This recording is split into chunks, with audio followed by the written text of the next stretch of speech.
A service of KIBMradio.com, the Internet's home for an all old-time radio.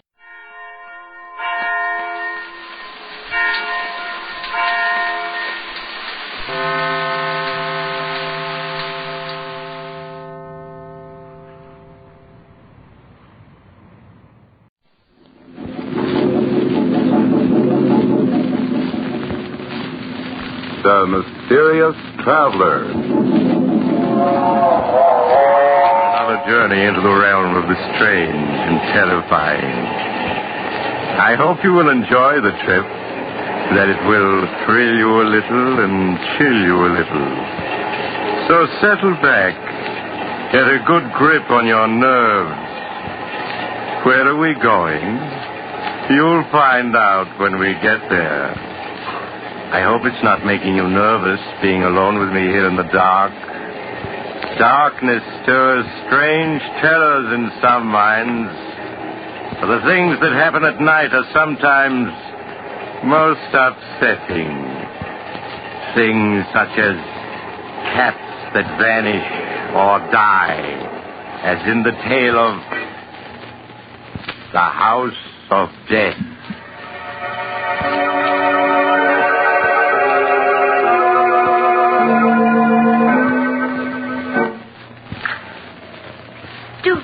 Living out in the country this way, Louise. We're so isolated from everyone. Yes, Martha. It was much nicer when we lived in our own house in the village. Even if Roger and Hester are our nephew and niece, we should never have let them persuade us to move out here with them. Oh, doesn't that wind ever stop blowing? Oh, Martha, Roger and Hester are coming. I just saw the car turn into the drive. I hope they've brought a maid. What's the matter with Toby and Queenie? Oh, Mother's little darling's hungry. Even Toby and Queenie don't like living here. Yes, they do seem unhappy. But Toby hasn't been eating well at all. Louise is very foolish out living here with Roger and Hester. I think we should move back to our house in the village where we can really be happy. Oh, Martha, could we? I see no reason why we can't. So much nonsense about our being invalids and too old to live alone. Hello, Aunt Martha. Aunt Louise? Oh, Roger, were you able to get a maid for us? Oh, I'm sorry about that, Aunt Louise. I tried, but it's just impossible to get a maid these days. But, Roger, you know we need someone to push Louise around in her wheelchair. Too much for me. Well, I'm sure Hester will do anything you ask. How are you, Aunt Louise? Aunt Martha? I brought you some good hot tea and some biscuits. Thank you, dear. Roger, Louise and I have been talking things over.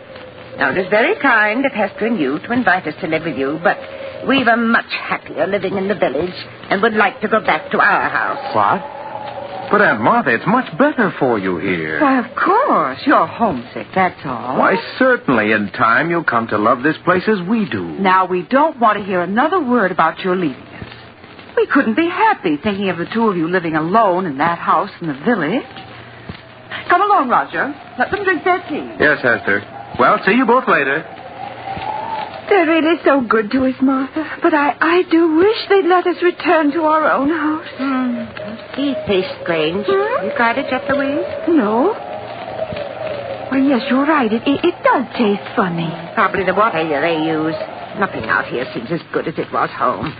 You better not drink any more of it. Oh, do you remember the little teas we used to give when we lived in the village? Mary Thompson came over every afternoon. It was so nice. There's no reason why we can't move back to our house and have those teas again. But you heard what Roger and Hester said.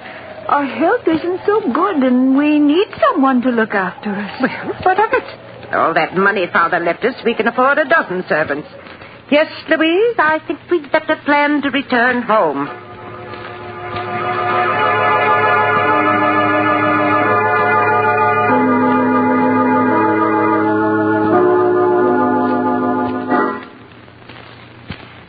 The mail car in sight, Louise? No, Martha, not yet.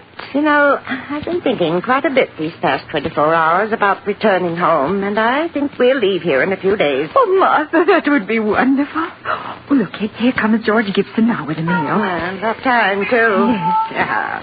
How would fat Toby and beautiful Queenie like to go back to their own little home? Oh, Martha, they understand perfectly what you're saying. Look how happy they are. Of course they do. Hello, Aunt Martha. Aunt Louise. George Gibson just delivered the Sentinel. Oh, Here you are. Thank you, Roger. We've been waiting all day for you. Oh, that's all right, Aunt Louise. Hester will soon bring you your supper.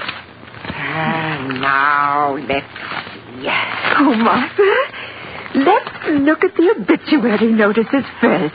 Just what I was turning to, Louise. Here we are. Did anybody we know die? Now, let me see. Oh, yes. You remember Amos Wilson, don't you? Yes. He died 2 days ago. Poor Amos. He was about your age, wasn't he, Martha? Certainly not. He was a good deal older. Martha, look at this. Why, it says that Mary Thompson is entering the home for the infirm. The poorhouse? Oh, no, it can't be. Oh, the dreadful place.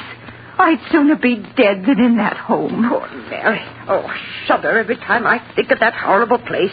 The poorhouse. Martha, after we move back to the village, can't we have Mary come to live with us? Yes, of course. Going to the poorhouse would be the death of her. Oh. Huh? Louise, what are you staring at in this paper? No, it can't be. What can't be? Read what it says in the real estate column. The old Abbott mansion, owned by the Mrs. Martha and Louise Abbott, has been put up for sale by their nephew, Roger Abbott. What? Why, that's a mistake. We never told Roger to sell our house. I wouldn't dream of it. Well, Martha, it's been in the family for almost a century. How could Roger do such a thing? I'll soon find out. Roger! Now, Martha, you mustn't get excited. But why should he want to sell our house? Are you calling me, Aunt Martha? Yes, Roger. What's this in the Sentinel about our house being for sale? Oh, is it in the Sentinel? Oh, I'm sorry. It is a mistake, isn't it, Roger? No, Aunt Louise. Oh. You see, as co-trustee of Grandfather's estate, I thought it would be a good idea to sell the house.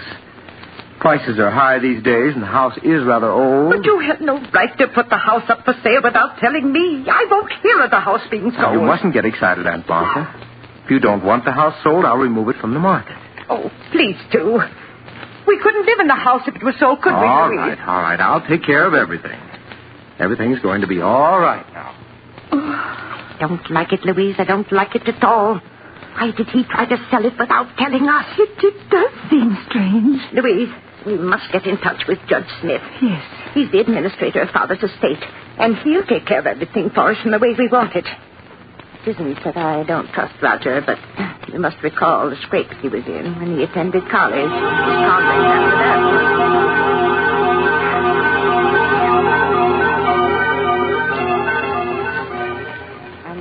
Then there was the matter of that bad check Roger gave. If it hadn't been for his dear father, he would... Someone's coming, Martha. I have your suppers for you. Now, please eat them before they get cold. Yes, Esther. There you are. Just call me if there's anything else you want. Yes, does Mother's beautiful Queenie want something to eat? I don't see Toby any place around. Well, he's probably in the kitchen. Now, say pretty please, Queenie, and Mother give you this nice piece of meat. That's Mother's darling. Here you are. Oh, isn't she lovely, Louise? Oh, yes. Queenie has such wonderful manners. We'd better eat our soup before it gets cold, Martha. Yes, and as I was saying, Louise, I don't care for Roger's attitude at all. Ask me, he's been behaving very strangely. Yes, Martha. Martha. Hmm? Martha, that piece of meat you gave Queenie doesn't seem to have agreed with her. She looks ill. Oh, yes, you're right. Oh, Queenie, what's the matter with Mother's little Martha, darling? she's in agony. Yes, what can we do? Roger, come quickly. Oh, poor Queenie. Roger. Suffering so. Mother? Oh, Roger, do something. We must help poor Queenie. Oh, Roger, look. I'm afraid it's too late, Aunt Martha. She's dead. Dead? But she can't be. She was all right just a few minutes ago. Things like this will happen, Aunt Martha. She was old. She probably had cramps. Roger, you better take Queenie out of here. All right, dear. Poor Poor Queenie. We've had her ever since she was a little kitten, 12 years now. There, Aunt Louise, you mustn't cry. You still have Toby. Now, why don't you eat your supper? You'll feel much better if you do. Hester, how can you speak of food at a time like this? With poor Queenie's body not even cold. I'm sorry, Aunt Martha. If you want me, just call. Oh, Martha, it won't be the same without Queenie. I simply can't understand it. 1 minute Queenie was perfectly well. Then after you gave her the meat, she became ill. Yes, she was perfectly well until she ate the meat. Louise, the meat, that's it. Don't understand, Martha. The meat, it was poisoned. Poisoned? Louise, that poisoned meat was meant for us. Martha, you don't mean that Roger and Hester... Oh, no. Yes, no. Louise, they're after our money. Oh, what are we going to do? We can't get at the phone. To get in touch with Judge Smith. Our lives depend upon it.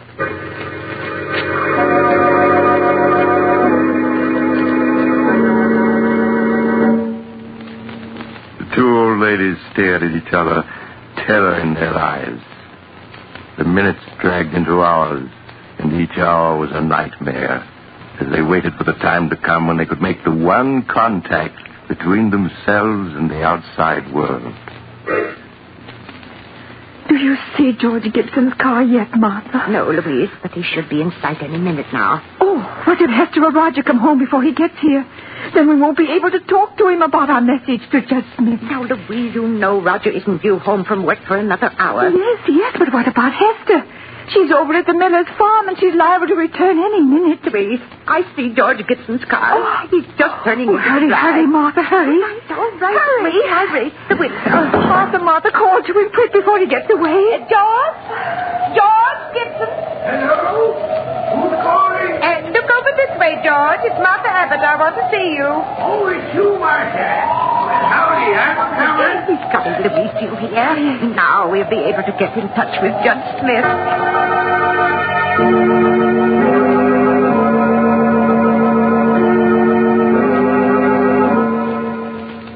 But after George Gibson left the Abbott sisters, he met Hester a half-mile up the road. The two conversed for a minute. Then George Gibson continued on his way. Hester stared after him as he drove away, her face tense and white. Then, as if suddenly understanding the implication of his words, she turned and ran towards her home, her heart pounding with fear. Roger, I just met George Gibson, and he told me that when he delivered the mail here, Aunt Martha and Aunt Louise called him into the house. Call him into the house. Yes. They asked him to get Judge Smith for them at once. I told you it wasn't safe to leave them alone, even with the phone locked in our room. All our plans may have been for nothing. Oh, Roger, do you think they suspect? I don't know. I do know it was a mistake letting them talk to George Gibson. After all our careful work, we can't let everything be spoiled now.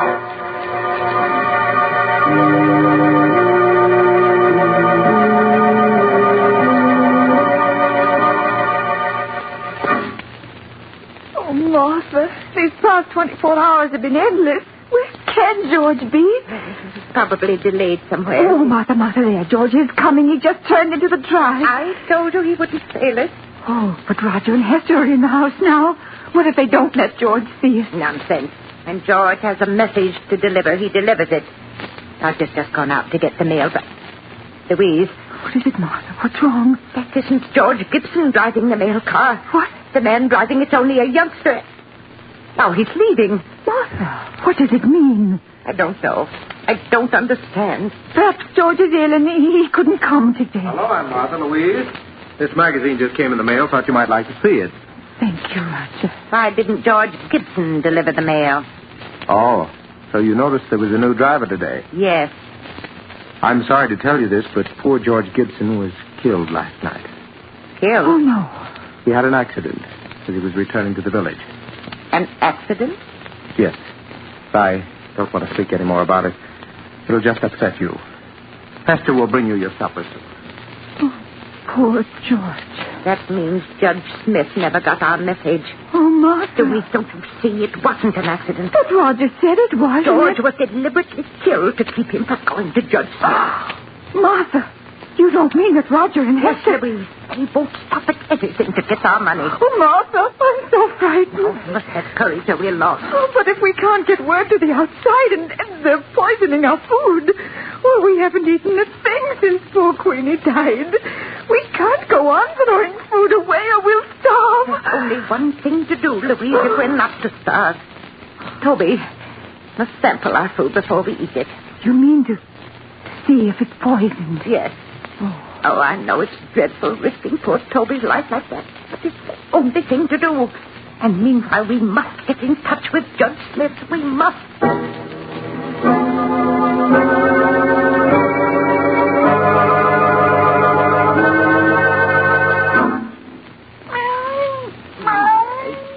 You are, Toby, a nice piece of meat for Mother's little darling. Martha? Where are you feeding Toby? He gets plenty to eat in the kitchen. Of course. I've always fed Toby from my own plate. He expects it. But, Aunt Martha, if you feed that meat to the cat, there won't be enough for you. Yes. If you're to get well, you need all that food. Now, I don't want you feeding Toby any more of it. Here, Toby. Come along, boy. Come on out to the kitchen while Aunt Martha and Louise eat their supper.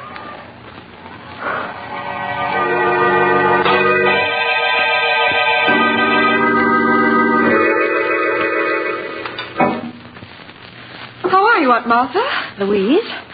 I brought you your lunch. Doesn't it look good? Yes, Hester, it's very nice. Lunch, eh? Here, Toby. Here, kitty.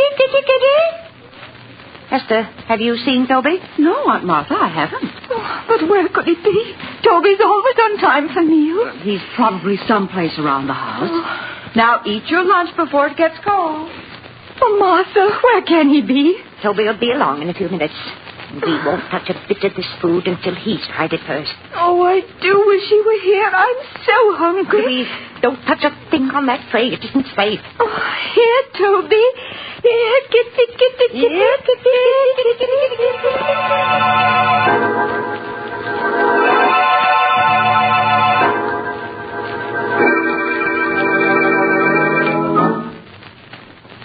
Good evening, Aunt Martha. Louise, how are you? Good evening, Roger. I have your supper here for you, too. Aunt Martha, neither of you ate your lunch. What's wrong? We weren't hungry, Hester. Have you found Toby yet? No. I've looked everywhere for him, but he seems to have disappeared. Oh, no. Now, you mustn't worry. I'm sure he'll turn up. Yes. Aunt Martha, you and Louise can't afford to miss meals in your state of health. Why, certainly not. Now, we want you to eat everything that Hester has brought you. Yes, you'll make us very unhappy if you don't. Now eat it while it's hot. Come along, Roger. I'll get you your supper. All right, dear. Did you hear what she said about Toby, Louise? Yes, he's vanished. Nonsense. They've killed him. You saw how angry they were last night when we fed Toby from our plates. They've killed him, so he won't spoil their plans. Oh, Martha, what are we going to do? I'm so hungry. Got to get word to Judge Smith before it's too late. But how? Tomorrow, I'm going to go out to the road and try to get to the village. But, Martha, it's 2 miles to the village, and you know you can't walk more than a few yards. You're not strong enough. Louise, with either starvation or poisoning staring us in the face, we haven't any choice. I must try to reach the village.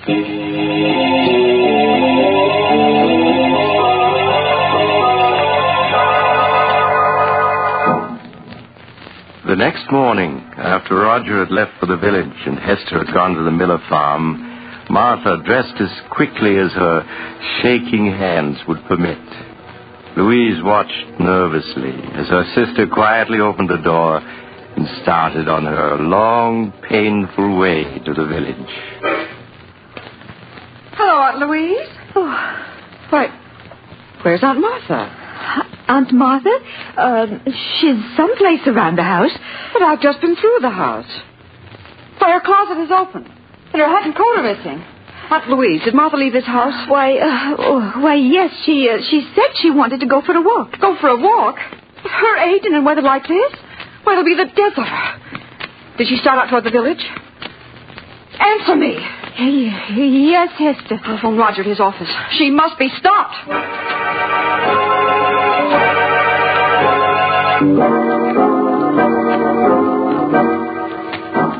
20 minutes later, As Roger drove along the road leading to his home, he saw a small figure in the distance. It was Aunt Martha. There was a weary, painful look on her face as she hobbled towards the village. In spite of her determined resistance, he put her in his car and drove rapidly on home. One thought was uppermost in his mind. He must make sure that this could never be repeated. Oh, Martha, I'm so hungry. Yes, Louise, I know. So am I. We've gone 3 days now without eating. We left them our money and our wills. Why must they kill us? They're nothing but common murderers. Oh, if there was only some way to get word to the village. Louise, I've got an idea. What is it, Martha? If we were to set fire to the house, they'd see it in the village. Yes. And then the fire company would come out. Then we'd be able to tell them we'd be saved. Oh, but Martha, Hester and Roger would put out the fire before it could get big enough. Louise, I know a way we can prevent them from putting out the fire. You do? Yes, and we can save ourselves, Louise. We can save ourselves.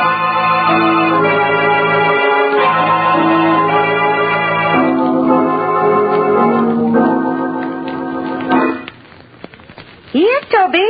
Here, kitty, kitty, kitty. Aunt Martha, why are you looking down the cellar? You should be in your room. Yes, it's drafty out here in the hall.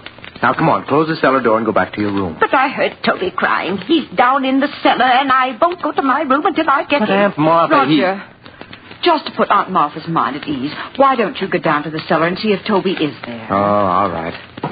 If you ask me, it's just a waste of time. Oh, please help him look for Toby, Hester. You'll find him so much quicker if you both look for him. Oh, very well. But you go back to your room so you won't catch cold. Roger, you see him? He doesn't seem to be any place here in the cellar. Now we'll see just how smart you are, trying to poison us. There, you won't stop us from escaping now. I must get Louise. Louise! Louise! Yes, Mom? Oh, Louise, it worked. Martha, you mean you were able to lock them in the cellar? Yes, and with the door locked, they can't get out. Aunt Martha, unlock this door. Let us go! Oh, they found out they're locked in. Don't you worry about it, Louise. I'll take care of everything. Oh, Martha. Aunt Martha. Martha, what are you doing with that kerosene lamp? I'm pouring the kerosene around the room so that it'll burn better. Oh. Are you ready to leave, Louise? Yes, Martha. Strike a match and start the fire. Please, Aunt Martha, please open the door! Oh, how quickly it's starting to spread. Yes, we better leave. I'll push your wheelchair, Louise, and you'll try to help by rolling the wheels. Yes, Louise. There. Yes, they're coming along nicely. Oh, Martha, I hate to do this. Louise, you mustn't waste any pity on them. Even if they are our niece and nephew, they're nothing but common murderers. Yes, I suppose you're right. Now I'll just open the front door and we'll be free. Roll the wheels a bit, Louise. Yes, I am. Just a few feet more and we'll be safe. There. Far enough away from the house to be perfectly safe. Oh, my. The whole house is on fire now. Yes, lovely fire, isn't it? I don't feel cold at all. Oh, do you think they can see it in the village by now, Martha? I'm sure they do. Now remember, Louise, when the fire company gets here, we don't know what happened to Roger and Hester. We just managed to get out ourselves. Yes, Martha. If we told them what we were forced to do to escape, we'd have to reveal that our own niece and nephew were poisoners, murderers. We don't want to disgrace the family name, Louise. Oh, no, Martha. Of course not. Oh, look, Martha, look. The roof is beginning to go.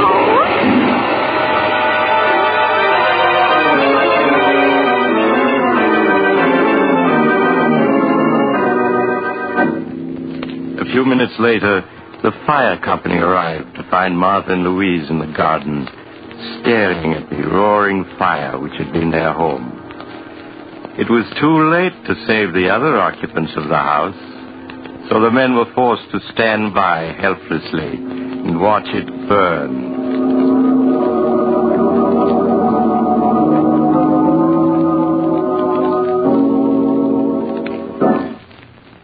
Good morning, Judge Smith.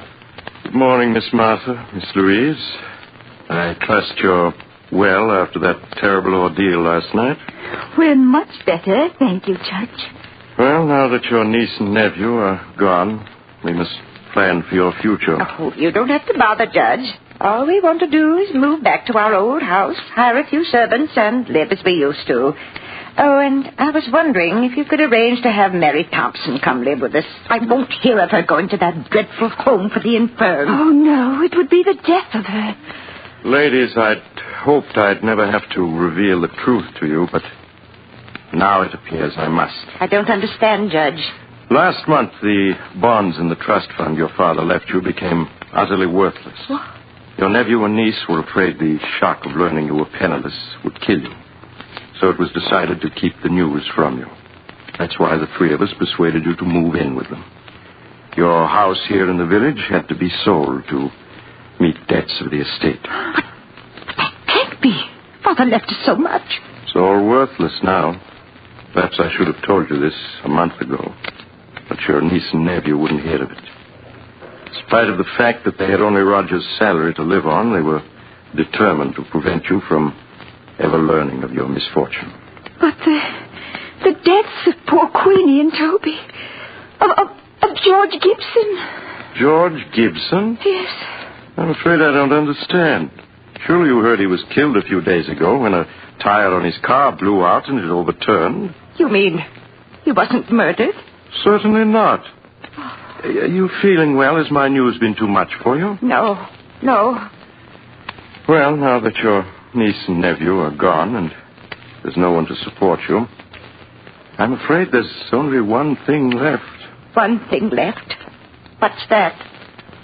I'm sorry to say, the home for the infirm, the poorhouse.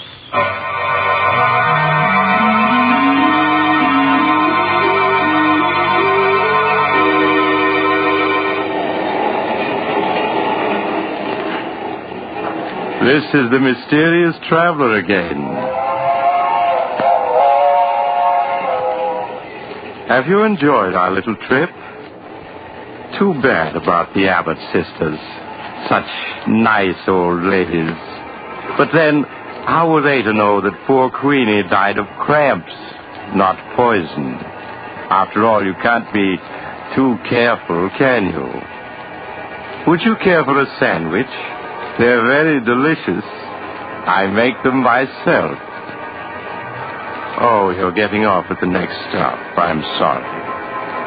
Perhaps you'll join me again soon. I take this same train every week.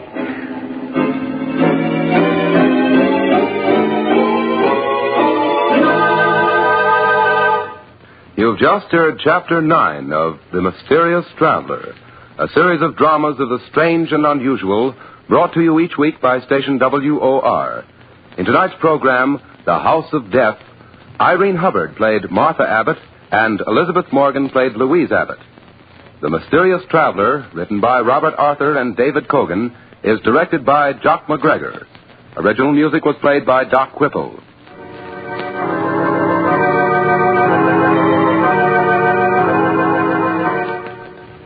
Listen next week to a tale titled The Man Who Knew Too Much. Another tale of the Mysterious Traveler.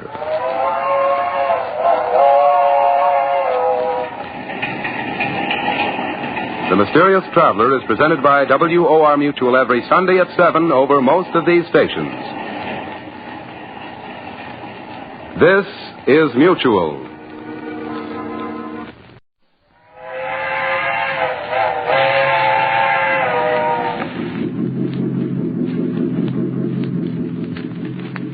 The Mysterious Traveler.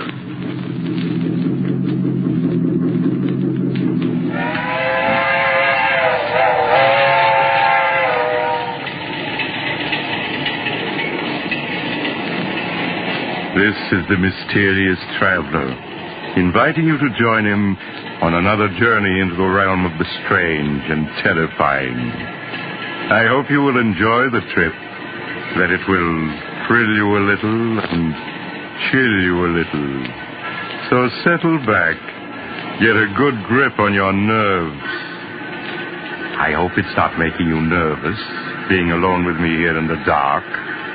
Darkness stirs strange terrors in some minds, particularly those of children. For children live in a world of their own, a world far removed from that of adults. Who among us knows the psychology of the child mind, with its devious thoughts and actions, as in the tale of The Good Die Young.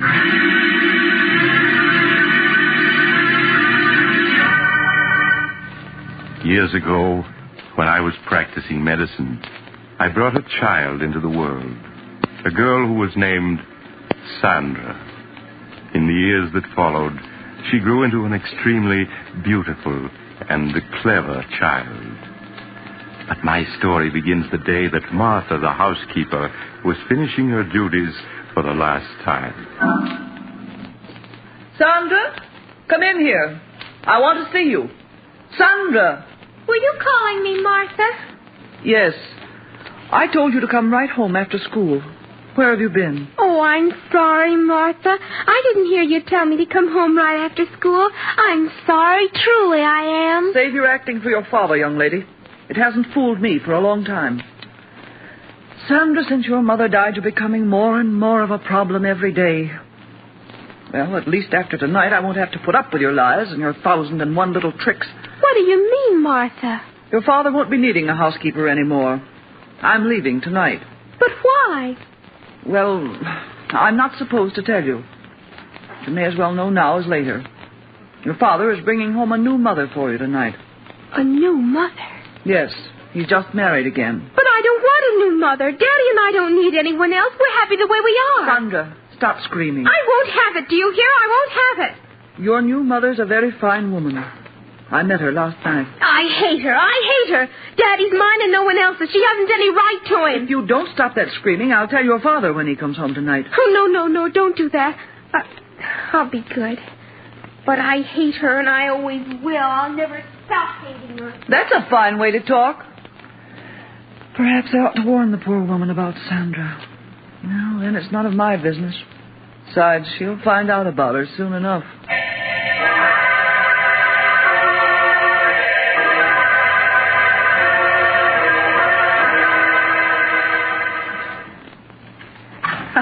Stephen, it's ridiculous you're carrying me across the threshold. All right, darling. It's tradition in my family to carry the bride over the threshold. There you are. Oh, Stephen, what a lovely house. Mm-hmm. Oh, you haven't seen the best part of it yet. Sandra. Do you think she'll like me, Stephen? I do so want her to. Of course she will. Perhaps you should have told her about us, instead of breaking it to her so unexpectedly like Oh, this. nonsense, Helen. I know my daughter. She's a wonderful child. And she'll fall madly in love with you at the first sight, just as her father did. Sandra, where are you? Daddy. Daddy, you're home early. Oh, I'm so glad. How are you, darling? Oh, Daddy. I have a surprise for you. A surprise? Mm-hmm. Sandra, this is Helen. Helen, I want you to meet my daughter, Sandra. Hello, Sandra. Hello. Darling, the surprise I just mentioned is Helen. We were married this afternoon. That means that Helen is now your mother. Oh, Daddy, that's wonderful. Now I'll have a mother just like all the other girls do. Oh, I'm so glad. So am I, Sandra. And I'm sure we're all going to be very happy together. Of course we are.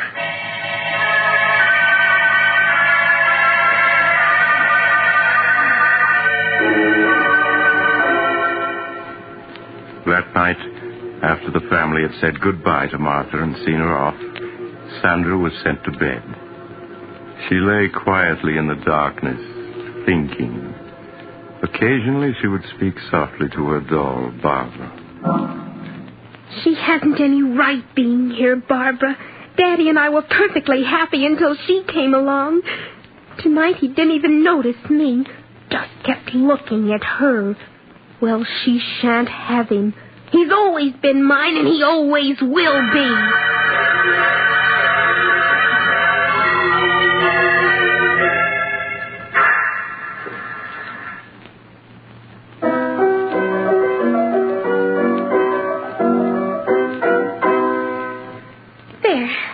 enough of that. Now, let me see.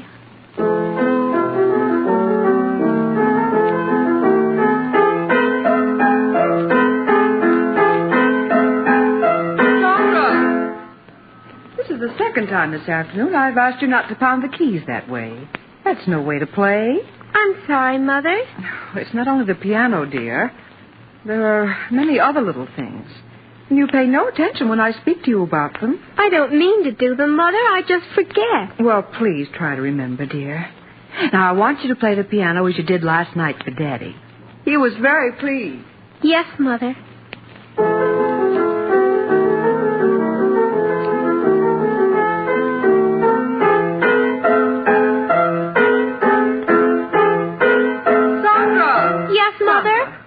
I thought I asked you to stop pounding the piano like that. But, Mother, I was just composing a new piece for Daddy. Well, that wasn't music, Sandra, but just noise. That'll be enough for today.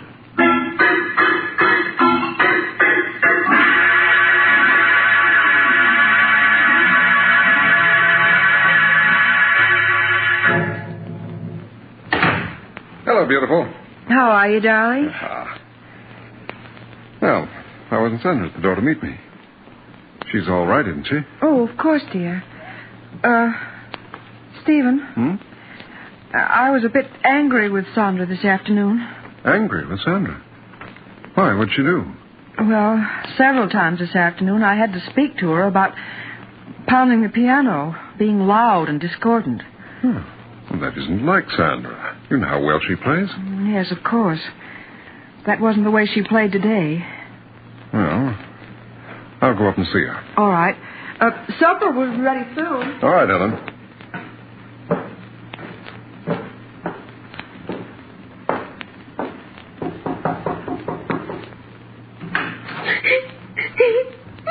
Why, Sandra, what's this? Oh, Daddy, Daddy. What's wrong? You'll never cry. I was only trying to compose a new piece for your birthday next month. A new piece for my birthday? Yes, I wanted to surprise you. Oh, there, dear. You mustn't cry. I'm sure Mother understands you didn't mean to be bad. Now, here, let me wipe your tears. Oh, Daddy, I love you so. I just wanted to compose something wonderful for you. I understand, darling. Oh, Daddy, you always understand.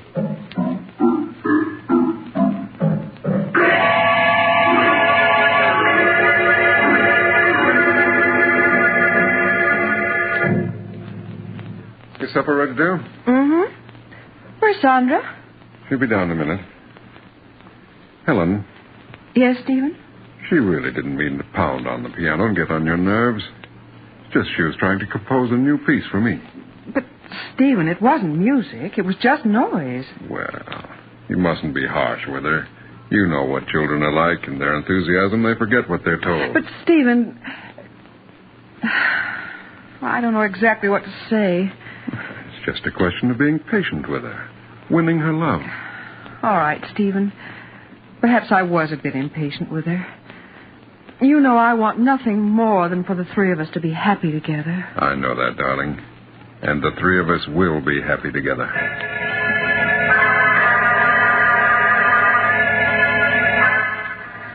In the weeks that followed, Helen tried to overlook Sandra's slamming of doors, and constant droppings of objects, and other nerve-wracking incidents.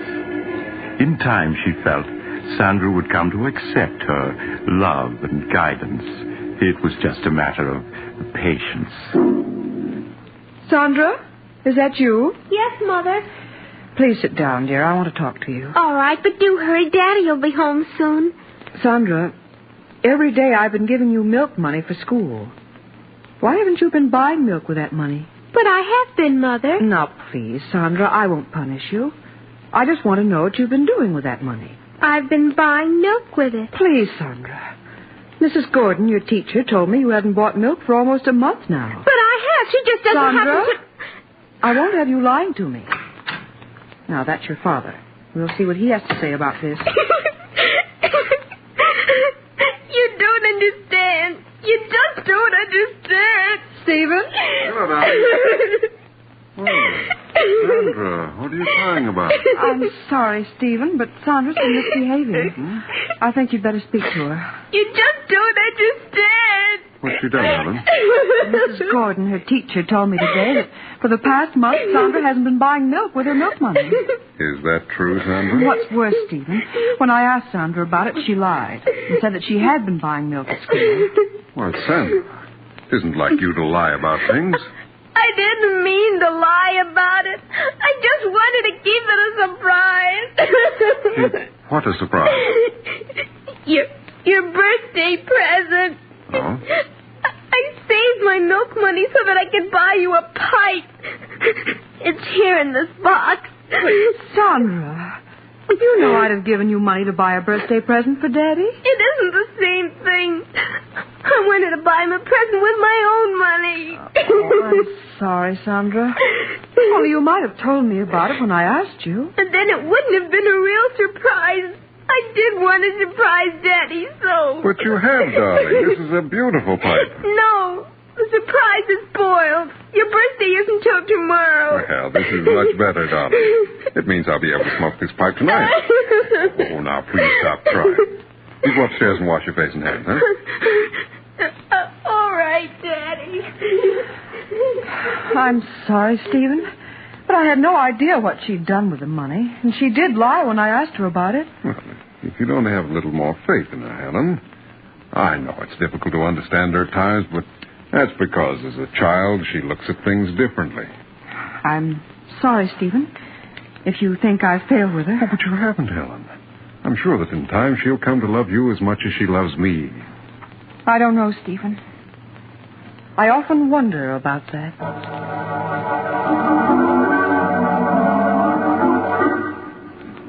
As the weeks went by, Helen found herself coming no closer to winning Sandra's confidence.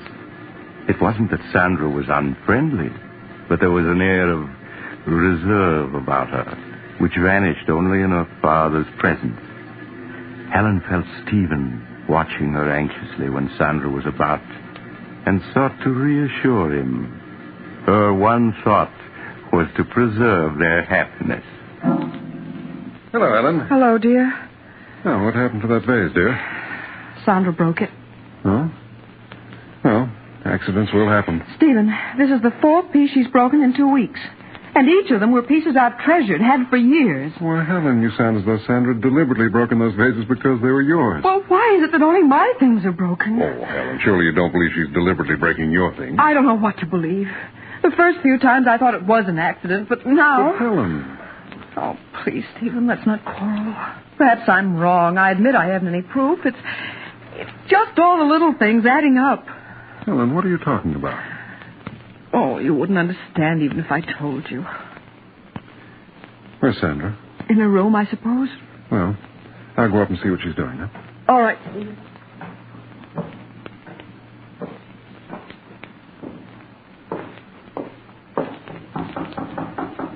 Sandra, it's Daddy. Are you in your room? Huh. It's funny. She isn't here. Hello, what's this? A note addressed to me. Dear Daddy, I'm sorry about the broken vase. Tried my best to be a good girl, but everything I do seems wrong. I make Mother very unhappy, so I'm running away. I love you very much and always will. Your daughter, Sandra.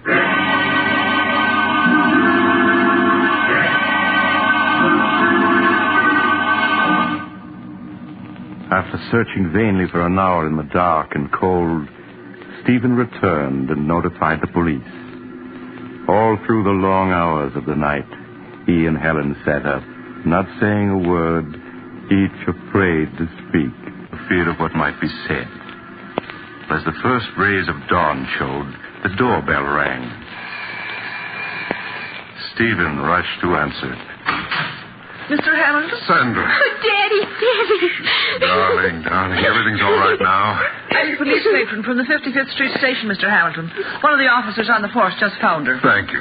Thank you very much for bringing her home. Oh, that's all right, Mr. Hamilton. It's our job. Goodbye. Goodbye. There, dear. Don't cry. Oh, Daddy, it was so dark out there. And I thought I'd never see you again. What a thing to say. How do you feel, Sandra? You want me to take her, Stephen, and put her to bed? No, I'll do it, Helen. All right, Stephen. Just as you say.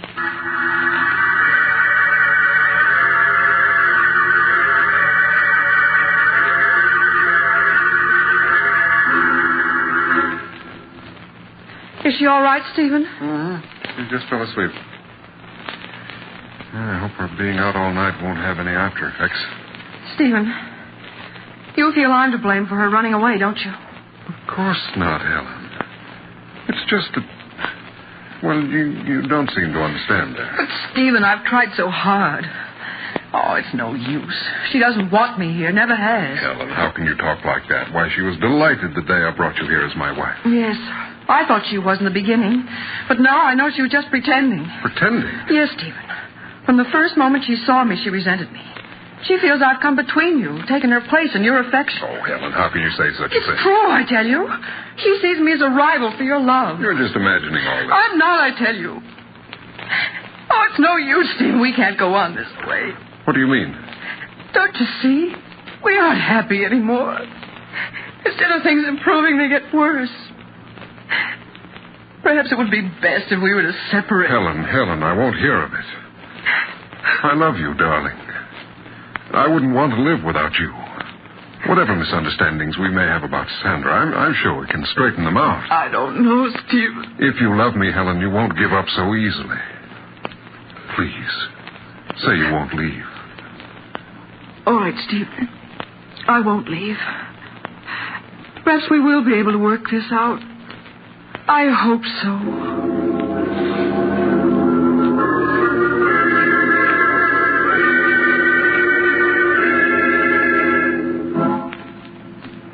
Sandra? You awake, darling? Yes, Daddy. Sandra, Mother and I were very upset when you ran away last night. Mother seems to think you ran away because you couldn't get along with her. She felt so badly about it, she wanted to go away. She did? Yes. But I told her how much we both loved and needed her. So she's promised to stay. Oh. I see. Sandra, you will try to be a good girl and do as Mother wants, won't you? It would make Daddy very happy. Oh, Daddy, I'd do anything to make you happy, anything. That's a good girl, darling. Now, you get up and get dressed, huh? I'll wait for you downstairs. All right, Daddy. Just doesn't understand. He should have let her go, but she's still here. And she's going to stay. I won't have it. I won't have it. I hate her. I hate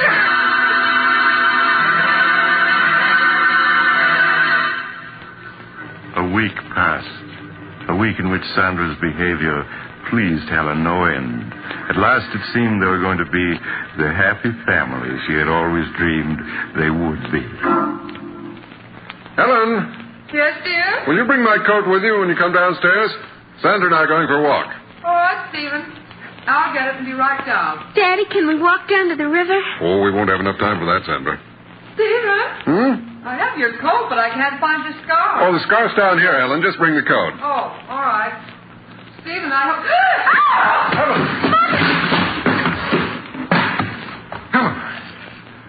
Helen, are you all right? Helen, speak to me. Daddy, is she dead? No, Sandra, don't talk like that. Quick, phone Dr. Smith at once.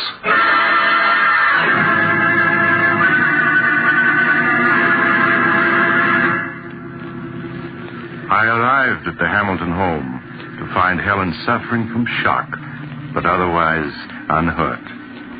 I was somewhat disturbed, however, to find her very nervous and run down. She'll be all right, won't she, Doctor? Yes, of course. I'm going to leave you a prescription, Mrs. Hamilton. It's something that will help quiet your nerves. You ought to take it twice a day. Here's the prescription, Mr. Hamilton. Thank you, Doctor. I'll have it filled at once. Well, Sandra, how are you? You've been so quiet, I hardly knew you were here. I'm fine, thank you. You're growing up to be quite a young lady. Are you still troubled by nightmares? Yes, she still has them once in a while. No, it's just her nerves. If she continues to have them, you might give her some of the medicine I've prescribed for your wife. Well, I must be leaving. Goodbye, Mrs. Hamilton, and stay in bed a few days. I will, Doctor. Goodbye. Goodbye, Doctor. Oh, darling, you gave us quite a scare. Yes, I slipped on something on the top step. You must have slipped on a marble, dear. I found 7 or 8 of them on the top step. Marble? Sandra, were they your marbles? No, Mother. They belong to Margie. She must have left them on the stairs when we were playing here. Oh, I see. It wasn't my fault. Truly it wasn't. Of course it wasn't, Sandra. Mother knows you wouldn't leave marbles lying around where she could slip on them. Isn't that so, Ellen? Yes, Stephen. I'm sure Sandra wouldn't want anything to happen to me.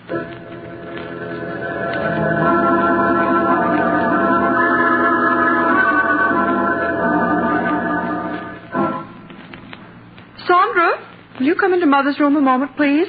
Yes, Mother. The medicine that Dr. Smith prescribed for me is in the bathroom. Will you get it for me, please? All right, Mother. You'll find it in the medicine chest. It's in a blue bottle. Yes, I know what it looks like. Oh, here it is. That's fine, Sandra. Just bring it to me. Here you are, Mother. Thank you, dear. Oh, Sandra, this isn't the medicine that Dr. Smith prescribed for me. Didn't you read the label? This bottle has poison in it. Poison? Well, yes. It's right here in red letters on the label. Oh, I'm sorry, but this bottle is blue, too. It looks just like the one with your medicine. Yes, it does at that. Now, I'll put this bottle of poison back and get me my medicine. Yes, Mother. I'll have to get rid of that poison. It's too dangerous to keep in the medicine chest. Would have been awful if you took the poison, wouldn't it, Mother? Or you might have died.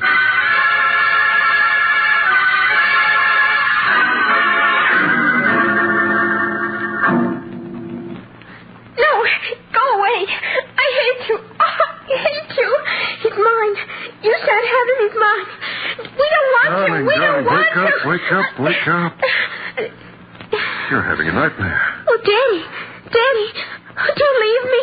Don't leave me. Well, of course I won't, Sandra. Stephen, she's so frightened. Yes, these nightmares leave her nervous for hours. Darling, there's nothing to cry about now. Oh, Daddy, I was so frightened. Come here a moment, will you, please? All right, Ellen. Oh, Daddy, don't leave me. No, Sandra. I'm not going to leave you. I'm just going to see what Mother wants. What is it, Ellen? Stephen, Dr. Smith said if she had a nightmare, some of the medicine he prescribed for me would help her. Well, Sandra doesn't like taking medicine. But this medicine's very easy to take, and it'll have her asleep in no time. If you think it's best. Yes, I'm sure it is. Now, you go back to Sandra while I get the medicine and a glass. All right, Ellen. Now, Sandra, you must stop your crying. Daddy's here. Don't go away, Daddy. I want you to stay with me. Of course I'll stay with you. What were you dreaming about, dear? I don't know. It was all so mixed up.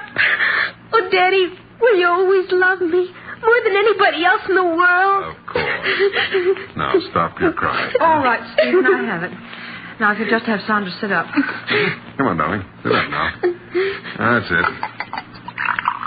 What's Mother doing? She's pouring you some medicine. It'll help you sleep, darling. Medicine? Yes. It's the same medicine Mother takes for her own nerves. No, I don't want it. Now, please, Sandra. It'll make you feel much better. No, don't come near me. I don't want it. Sandra, Mother takes it twice a day. There's nothing to it. No, I won't take it. I won't. Perhaps you'd better let it go, Helen. Nonsense, Stephen. She'll have us up all night if she doesn't take it. All right. Now, Sandra, stop being a baby and take this medicine. No, Daddy, don't let her make me take it. Don't let her. Sandra, are you going to let me give you this quietly, or do I have to make you take it? No, it'll kill me. I know it will. Here, let me hold your head. That's it. No. Now, Sandra, stop clenching your teeth. Open your mouth. Do you hear? Daddy, don't let her. There, you've taken it. All the fuss over nothing. Helen, she's talking. Daddy, it burns. Sandra, what's wrong? It's burning me. Daddy, help me. Help me, I can't breathe. Helen, quick. Call Dr. Smith. Tell him it's an emergency.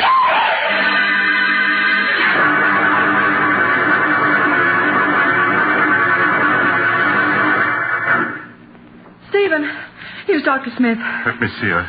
She's been unconscious for 10 minutes now. Doctor, you must do something. I'm afraid it's too late, Mr. Hamilton. She's dead. Oh, no. No, she can't be. I'm sorry. How can she be? We only gave her the medicine you prescribed for Helen. Yes, here it is. Let me see it. But this medicine wouldn't kill her. It's only a nerve tonic. You can see... Doctor, what is it? Why, this is the bottle, all right. But the medicine in it isn't the medicine I prescribed. But it is. I took some of it last night. I assure you, this isn't the medicine I prescribed. Then what is in that bottle? It smells like carbolic acid. Carbolic acid? But that's impossible. Look at the label. You can see it's my medicine. Yes, the label's right, but someone poured out the medicine I prescribed and replaced it with carbolic acid. But why? Why should anyone want to do such a thing? Who could possibly want to kill Sandra? Everyone loved her. Ask Helen. She'll tell you that Sandra... Stephen, why are you looking at me like that? Surely you don't believe I poisoned her? Stephen, no. No!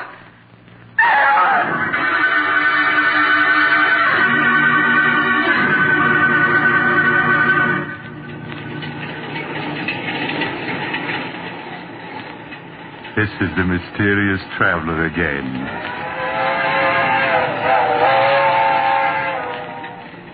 Have you enjoyed our little trip? By the way, do you have a child in your home? If so, I do trust it isn't angry with you. You can't be too careful with children. Why, I recall another child who, after being punished by his parents, took a razor and... Oh, you're getting off at the next stop. I'm sorry. Perhaps you'll join me again soon. I take this same train every week at the same time.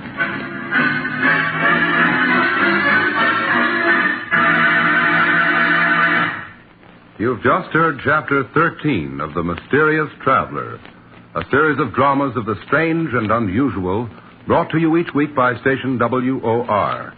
In tonight's program, The Good Die Young, Betty Jane Tyler played Sandra.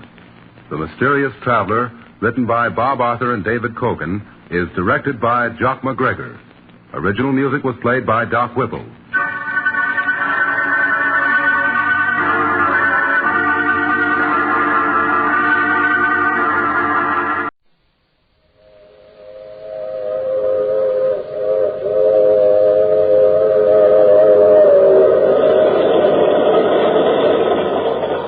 Broadcasting System presents The Mysterious Traveler. Written, produced, and directed by Robert A. Arthur and David Cogan, and starring tonight two of radio's foremost personalities, Santos Ortega and Ann Shepard, in Out of the Past.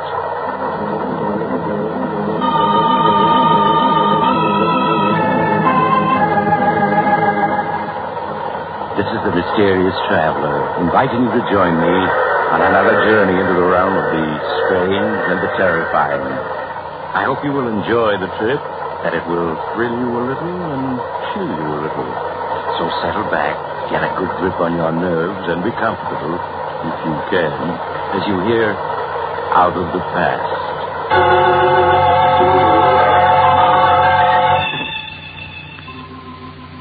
Your name is Joan Morgan. And as you stand looking over Central Park from your penthouse terrace on this beautiful spring day, you can't help but feel you're the luckiest woman living. You're young, attractive, fairly wealthy, and happily married to a Broadway actor. Yes, Joan, there's little more you could ask for. The doorbell rings. You run to the door to greet your husband, Keith, who is home from his matinee performance. Hello, beautiful. How's my one and only? Hello, darling. Oh, Keith, no wonder every actress wants to have you for her leading man. Nonsense. I'll have you know the only person I kiss like that is my wife. Better say that. How was the matinee today? Fine. I got 7 curtain calls. Oh, here's the afternoon mail. I picked it up at the desk. Anything for me? I haven't looked it over, dear. Oh, yes, here's one for me. 3 others for you, dear. Let's see. This one's a bill from the hotel management. Darling, we're living beyond our means. Oh, Keith, you're not going to start that again, are you? Well, we have over $500,000. I've told you a dozen times I won't touch that money. It's yours, not mine. Darling, it isn't a question of it being yours or mine. It's ours. Joan, I made it clear to you when we got married that we'd have to live on the money I earn. Then what'll I do with my money if you won't allow me to spend it? Well, someday we'll have 6 children. You can save it for that. All right, darling. I wonder who my letter can be from. You rip open the envelope, Joan, as Keith looks at the rest of his mail. For a moment you feel as if your heart has stopped, and it begins to beat wildly. Over and over you read the 2 sentences. A friend from Europe expects you tomorrow afternoon at 2 o'clock at the Hotel Edgewood. Please bring $25,000 in cash, or else I shall be forced to take action. John Benedict. Joan, what is it? What's wrong, darling? What did you say? You look so upset. Is it that letter you're reading? Letter? No. No. Well, then, if it isn't the letter, what is it? It's nothing, darling, nothing at all. It's just that I have a headache. Oh, I'm sorry. Can I get you something? No, Keith, no, I'll be all right.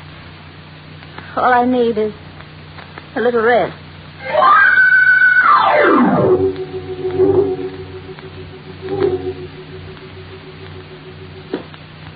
Come in, won't you, Joan? Sorry to have kept you waiting. Martin, you must help me. Why, of course, Joan. You know I'd do anything for you. Sit down and tell me about it. Martin, I'm in trouble. I'm in great trouble. Joan, what is it? What's wrong? I'm being blackmailed. Blackmailed? Yes. By whom? A man named John Benedict. I don't know who he is. But I received a letter from him yesterday afternoon. There's only one thing to do, and that's to go to the police. I'll call the district attorney. No. I can't go to the police. Why not? This man, Benedict, knows something I can't afford to have exposed. What does he know, Joe?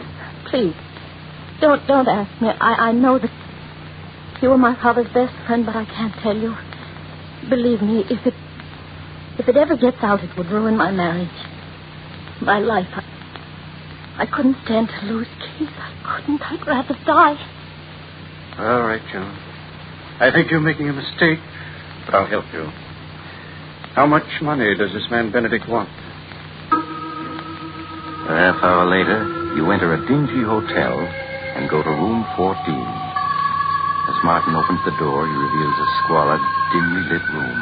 For the first time, Joan, you see John Benedict. He's a tall, heavy man with coarse features and a thick black beard.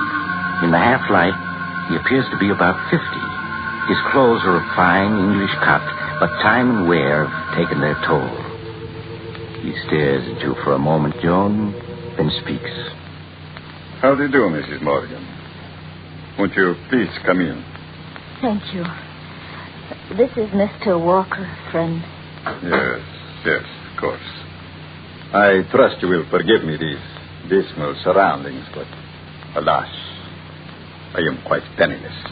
So you thought it would be an excellent idea to blackmail this lady for funds? I am afraid you misunderstand me, Mr. Walker. I am not forcing this beautiful lady to give me £5,000. Rather, I am, shall we say, requesting a loan. Yes, but if she doesn't give you this loan, you'll ruin her marriage or her life. It would distress me to ruin anyone's life. But then it also distresses me to live in a pigsty like this. A much more suitable place would be the state penitentiary. Martin, please don't talk like that. Evidently, Mrs. Morgan, your friend is more interested in having me placed in prison than in saving you from disaster. I'm afraid you have not revealed our little secret to Mr. Walker. No, I haven't. Well, then, perhaps if we were to tell him, he would not be quite so eager to imprison me. Perhaps if he knew that at one time you had... No. Don't say any more. I'll pay you. Allow me to commend you on your good judgment. Martin, give him the money. Give it to him. Very well. Here's your filthy blood money. Thank you. I think you have been very wise, Mrs. Morgan. Very wise indeed. Good day. In the weeks that follow, Joan, you try to forget Mr. Benedict and the terrifying secret he shares with you. But you aren't successful, are you?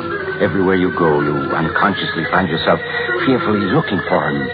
Life has become tense, frightening.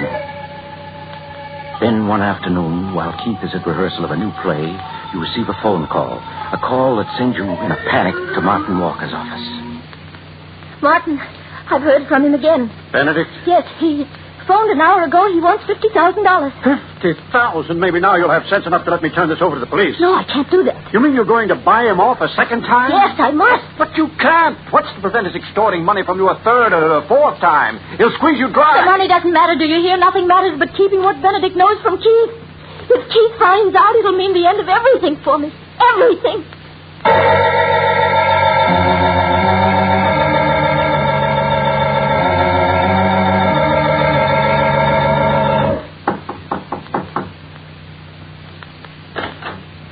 Good afternoon, Mrs. Morgan. Oh, I see you brought Mr. Walker. And I was counting on a pleasant afternoon. May I take your coat? No. Benedict, what do you mean by asking for $50,000? We paid you $25,000. That was supposed to keep your mouth shut. Well, it has. Up to now. But as you can see by this suite of rooms, Mr. Walker, it takes money to live lavishly. Therefore, I shall need more. Well, you shan't have it. We paid you off once. We're not paying you off again. There's a limit to what anyone will pay. Yes, quite true, Mr. Walker. But the limit has not been reached as yet. You swine. If I had my way, I'd call the police and put you where you belong. Mrs. Morgan, I am afraid you are allowing your friend to go too far. I have but to pick up this telephone, and your world will come crashing down about. No, don't do that. Don't do that. Don't. Martin, give him the money. But Joan, give it to him. I can't stand this any longer. Very well. Here it is, Benedict. But I warn you, you'd better not try anything further. There is such a thing as pushing a person too far. I shall try to remember that, Mr. Walker. Thank you for your advice and the money. You're trembling with fear as you leave Benedict's luxurious suite, aren't you, Jordan? And even when you reach your own apartment, the fear hasn't left you. Weeks pass, and life is a nightmare. Every time someone knocks at the door or the phone rings, your heart begins to beat wildly. And worst of all, Keith senses something is wrong. I'll answer it. But how much closer to it there? Hello? Is this Mr. Morgan's apartment? Yes? This is the stage manager at the theater. Will you please remind Mr. Morgan of the special matinee we're giving today? Yes. Yes, I'll tell him. It was the theater calling Keith to remind you of today's special performance. I haven't forgotten. It's only 5 of 2. I still have a few minutes before I have to leave. Joan. Yes. What is it, darling? What's come over you? Come over me? Yes. These past weeks, you've been just a bundle of nerves. Every time the phone rings or the mail arrives, you begin to tremble. What's wrong? Darling, you're just imagining all that. Don't stop acting as though I were a child. I can see something's wrong, and I want to know what it is. Keith, please. There's nothing. Who could that be? Never mind, I'll get it. No, you just sit Keith, where you are and rest. Look, darling, you have to get to the...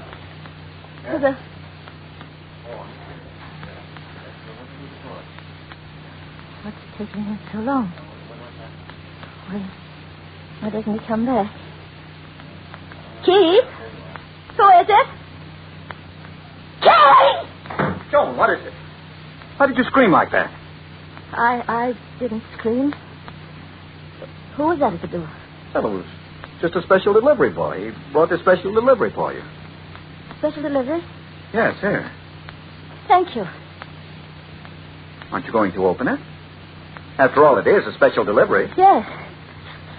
Of course. I never saw anyone so afraid of a letter.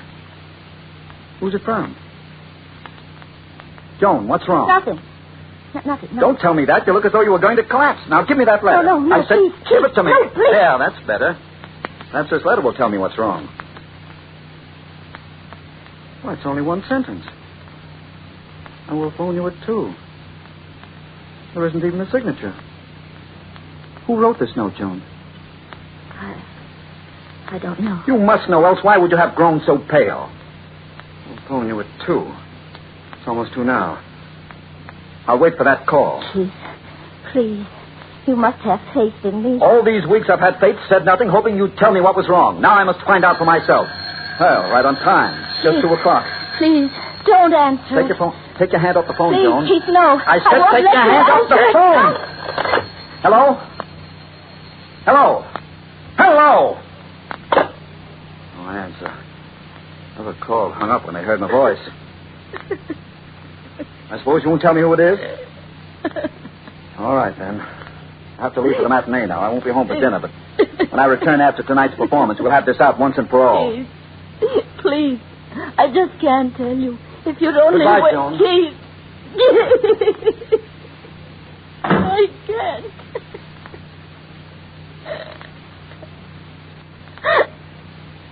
Oh, darling. If only I could tell you. If only I could. But I know you wouldn't want me then. How could you? How could you if you knew?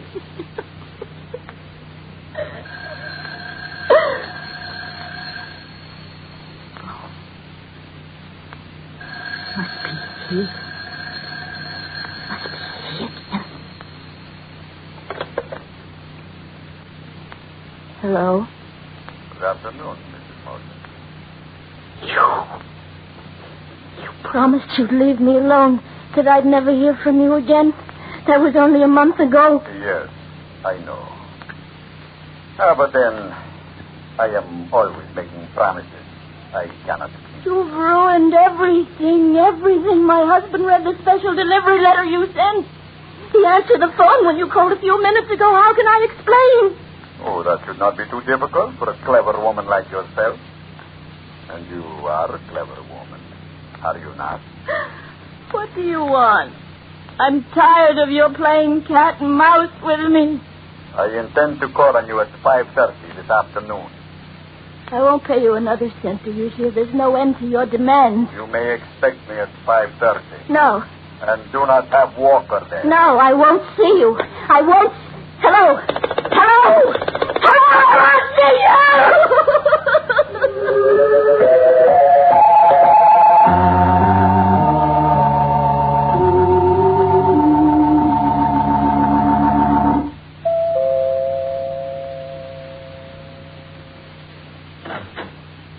Good afternoon, Mrs. Morgan.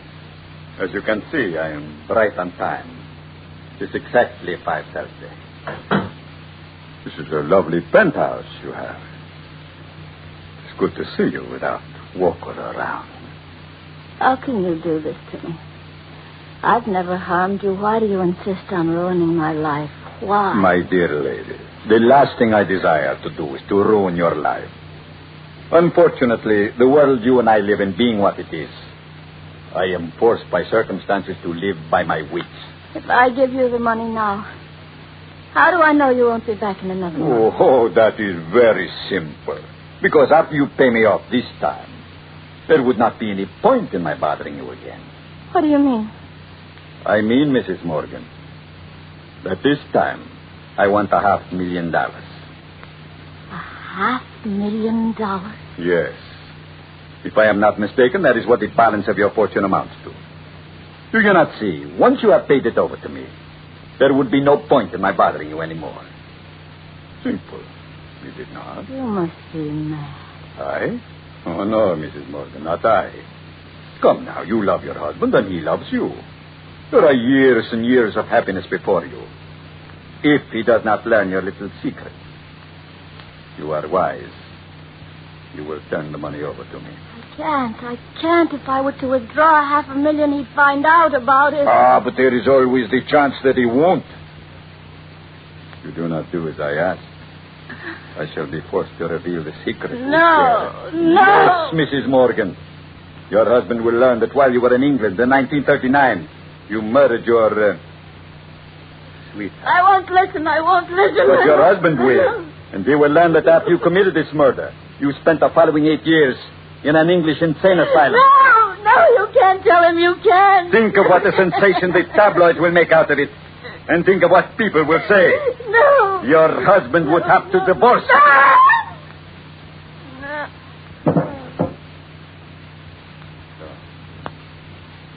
Fainted, have you? That is not going to help you, Mrs. Morgan.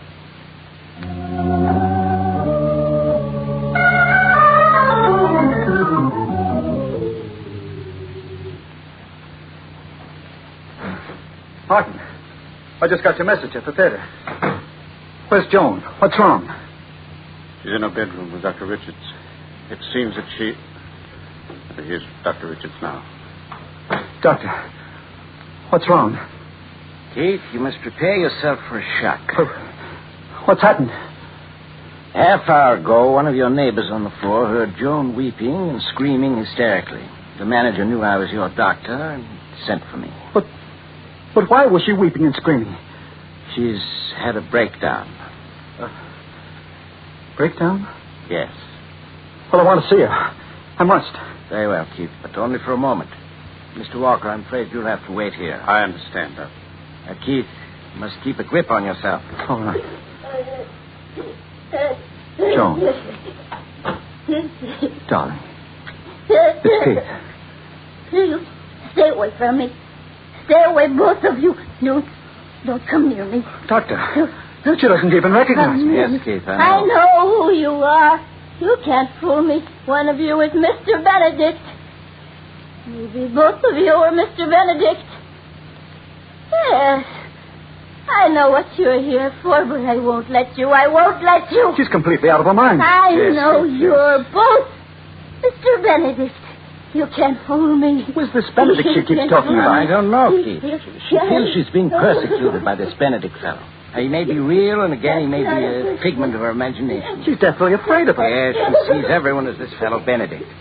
I tried to give her a sedative, but she grows violent when I approach. Well, can't you do something for her? I've already sent for an ambulance. She'd be much better off in a hospital where she can have constant medical care. Come along, Keith. How is she, Doctor? Well, it may be a long time before she recovers. I'm going down to the lobby, wait for the ambulance. I suggest you two stay here. Keep an eye on her. I've left the door to her room open. All right, Doctor. Shouldn't be more than a few minutes.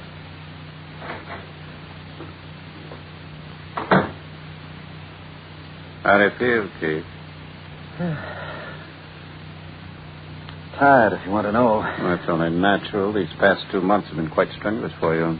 But with $500,000 and a wife who'll probably never be in any condition to ask you about it, you've done quite well. Quite well? That's an understatement.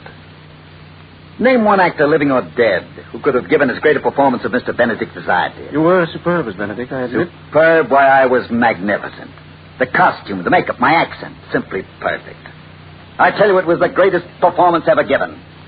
What a pity you weren't here at 5:30 this afternoon. I'm sure I missed the performance of the age. I outdid myself. You should have heard me. Yes, Mrs. Morgan. Your husband will learn that while you were in England in 1939, you murdered your, sweetheart. That after you committed this murder, you spent the following 8 years in an English insane asylum. It's really a pity I played my greatest role to an audience of one. Well, yes, Keith, but you're probably the highest paid actor in the world. I'm sure that $500,000 for 2 months' work, less my share, of course, is something of a record. Yes, it probably is. I heard you, Mr. Benedict. You can't fool me. Joan! I know one of you is Mr. Benedict. Or are you both Mr. Benedict? Yes, you both must be Mr. Benedict. That's clever. That disguise you use, that's clever. But you can't fool me. She must have overheard you.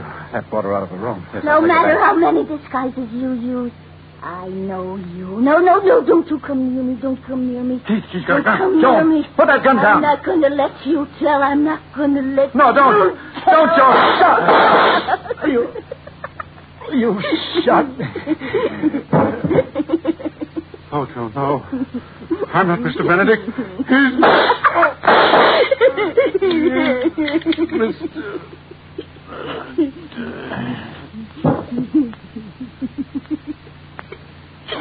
You'll never tell Keith now. Never, never, never.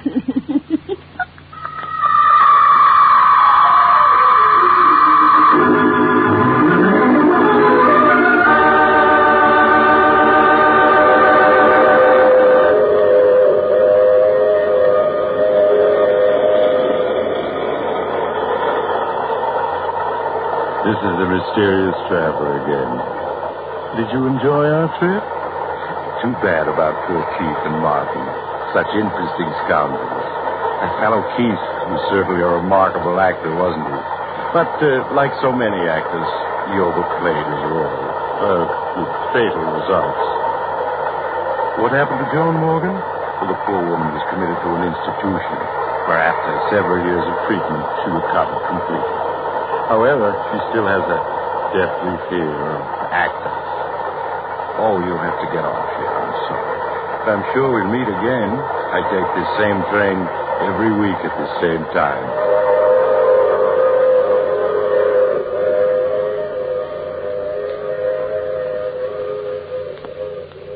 You've just heard The Mysterious Traveler, a series of dramas of the strange and terrifying. The role of the mysterious traveler is played by Maurice Tarplin. Others in the cast were Santos Ortega, Ann Shepard, and Roger DeCoven. This is the Mutual Broadcasting System.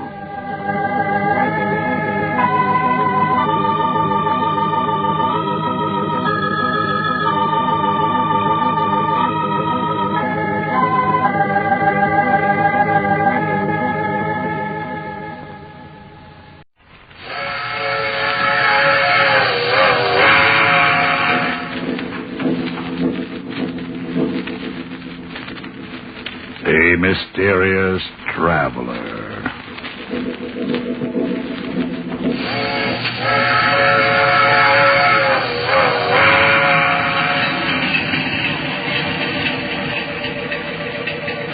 This is the Mysterious Traveler, inviting you to join me on another journey into the realm of the strange and the terrifying. I hope you will enjoy the trip, that it will thrill you a little and chill you a little. So settle back, get a good grip on your nerve, and be comfortable, if you can.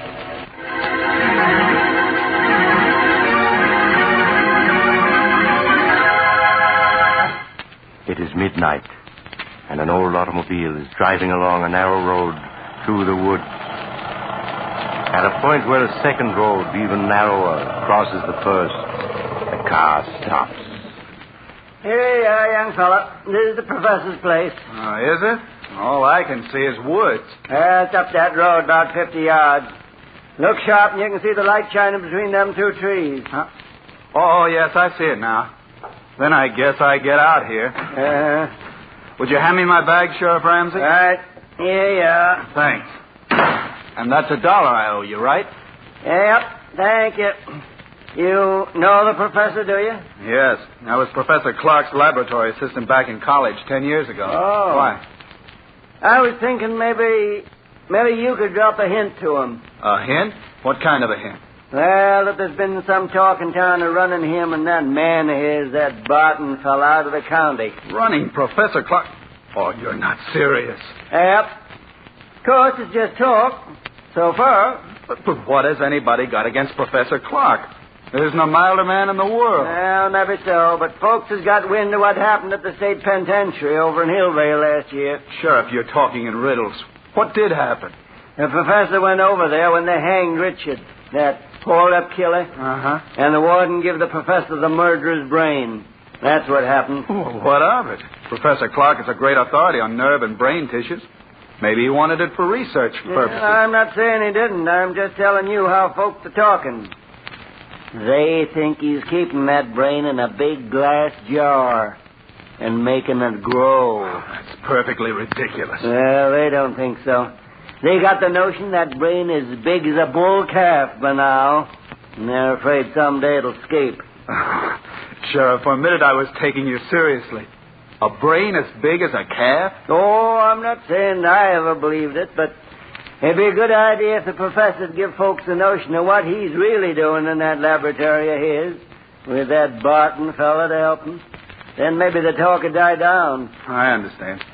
All right, Sheriff, I'll mention it to him. Well, then I'll be getting on. Good night, young fella.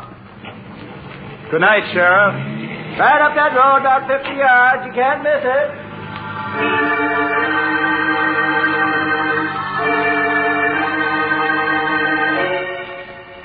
A few moments later, Dr. Richard Dale was knocking on the door of an old stone house almost hidden among the trees.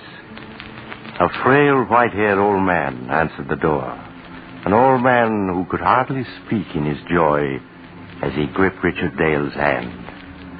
He led the way down a long hall to a great room where strange equipment took up almost every inch of space. Retorts and electric furnaces, generators, batteries, and great glass vats. Dr. Dale stared around him in intense curiosity as Professor Clark helped him off with his hat and coat. There. Now, sit down, Dick, my boy. Sit down and let me get a good look at you. So, you got my letter? Oh, yes, of course you did, or you wouldn't be here. Thanks, Professor. Yes, I got your letter. And it made me so curious I took the first train. You promised me a surprise. Well, is this it? This amazing laboratory? No, my boy. I'll come to that in a moment after you've met Barton, my assistant. Barton? I don't seem to know the name. Should I? No, he's not famous yet. But he will be. He's been with me only a few months. I couldn't get along without him. He certainly sounds interesting. You'll like him, I'm sure you will. Barton? Yes, Professor? Dr. Dale has arrived. I want you to meet him. Why, of course. How do you do, Dr. Dale? We've both of us been looking forward to your visit. How do you do? Yes, the professor's letter made me so curious I couldn't stay away. I'm still wondering what the great surprise is he promised me. You'll see, Dick, in just a minute. My curiosity's at fever pitch. Well, it's time to satisfy it. Barton, is Alpha making some coffee? Yes, he started it when we heard the car. Alpha? Who is he? Our general man of all work. Truly amazing fellow. Here he comes now.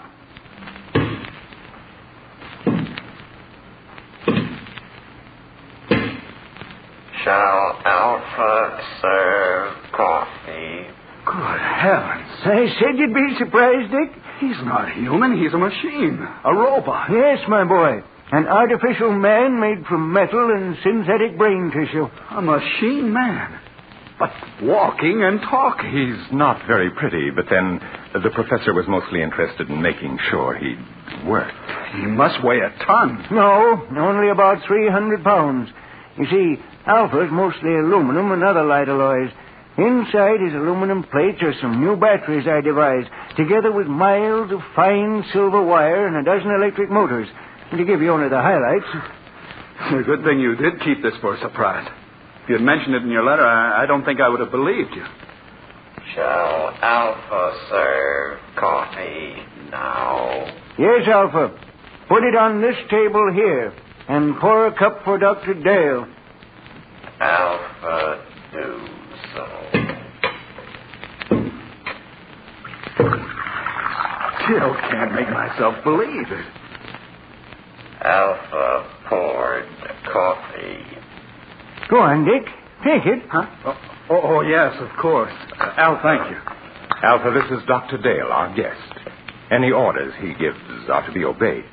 Alpha understands.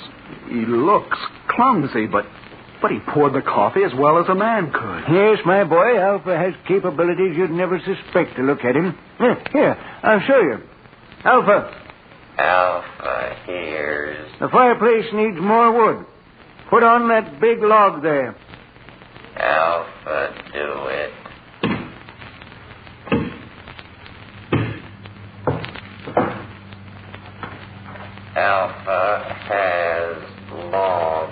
Now, break it in half.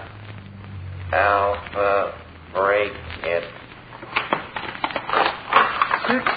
Well, he's breaking it with his hands.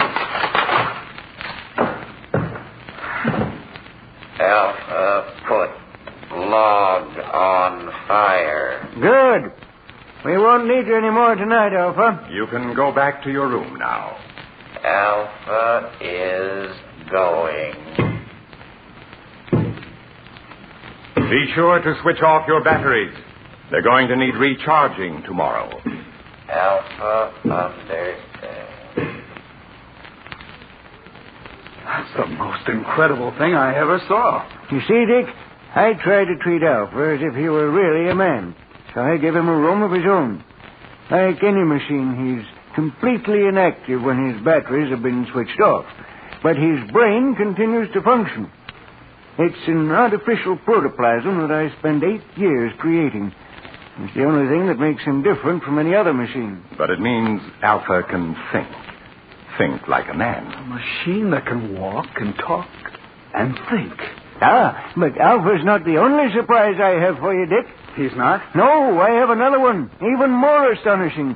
But you'll have to wait until morning to learn about that. Because now it's time we were both in bed. I suppose you're right. It's after 1. I know you must be tired. I'm getting old, so I'm going up to bed now, Dick. Barton will show you to your room. Of course, Professor. I'll see you in the morning, then. Yes. We'll have a long talk tomorrow. Good night. Good night, Professor Clark. Oh, Dr. Dale. Yes, Barton? Could we talk for a minute before I show you to your room? Oh, yes, of course. It occurs to me the professor forgot to tell you why he asked you here. Oh, yes, that's true.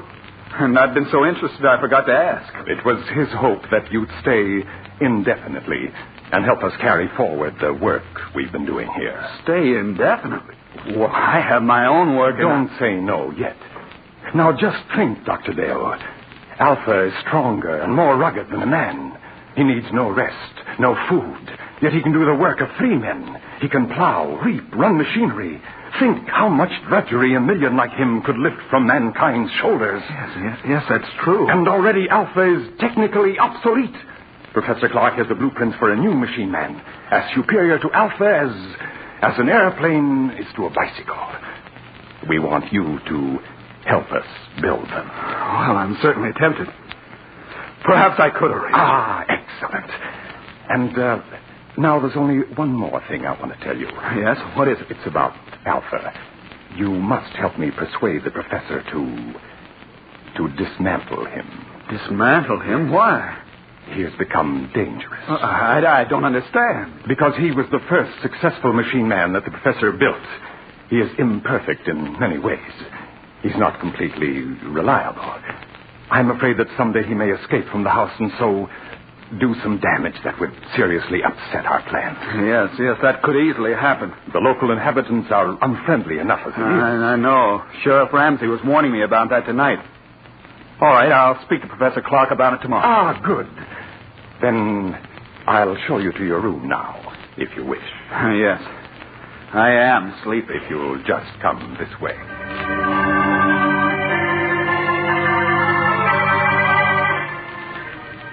His mind in a whirl of amazement, Dr. Dale retired and finally fell into an uneasy sleep.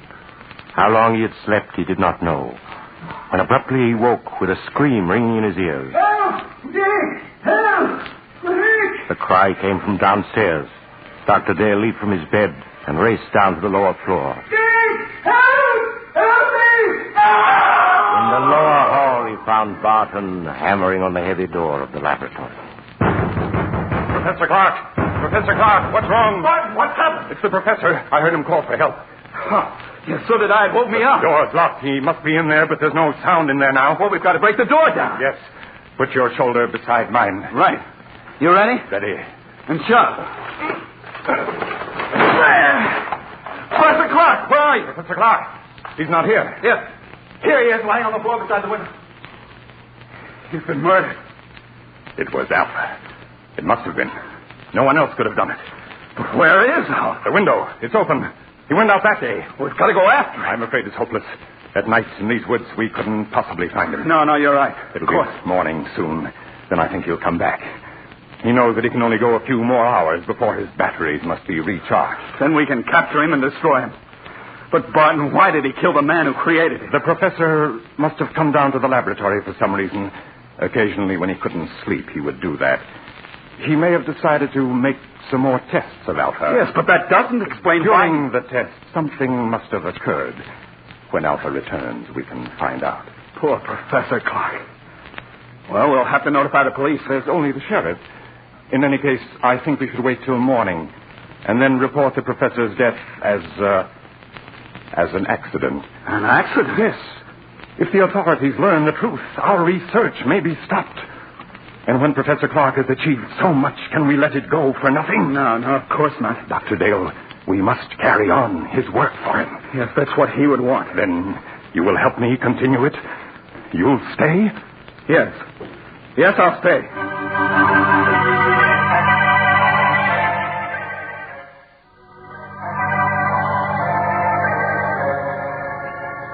Greatly upset by the tragedy, Dr. Dale returned to bed and at last fell into an uneasy sleep, haunted by dreams of Alpha, the metal monster Professor Clark had created.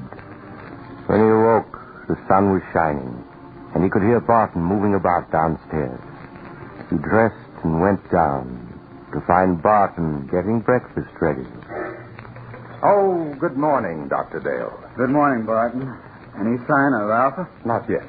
Well, we ought to start a search for him. But first, I think you ought to eat breakfast. Everything's ready. Oh, all right. Some coffee anyway. Here. Sit here.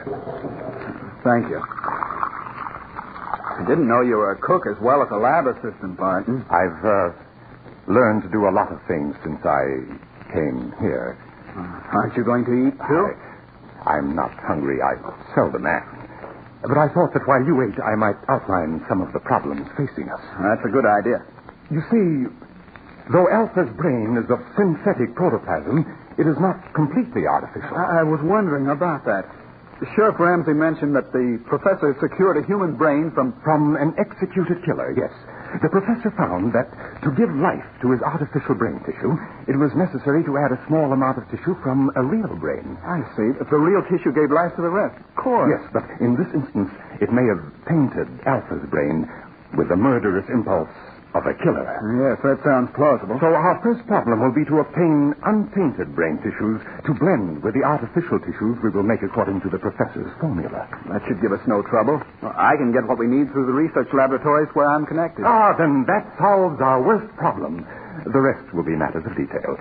Fortunately, there's enough equipment here to build a dozen or so robots. Like Alpha, you mean? No. The far more advanced type Professor Clark was perfecting. And now, if you've finished, I have something to show you. Yes, I'm through. I don't feel much like eating after last night. Then come with me to the laboratory, and I'll show you the second surprise that Professor Clark had in store for you.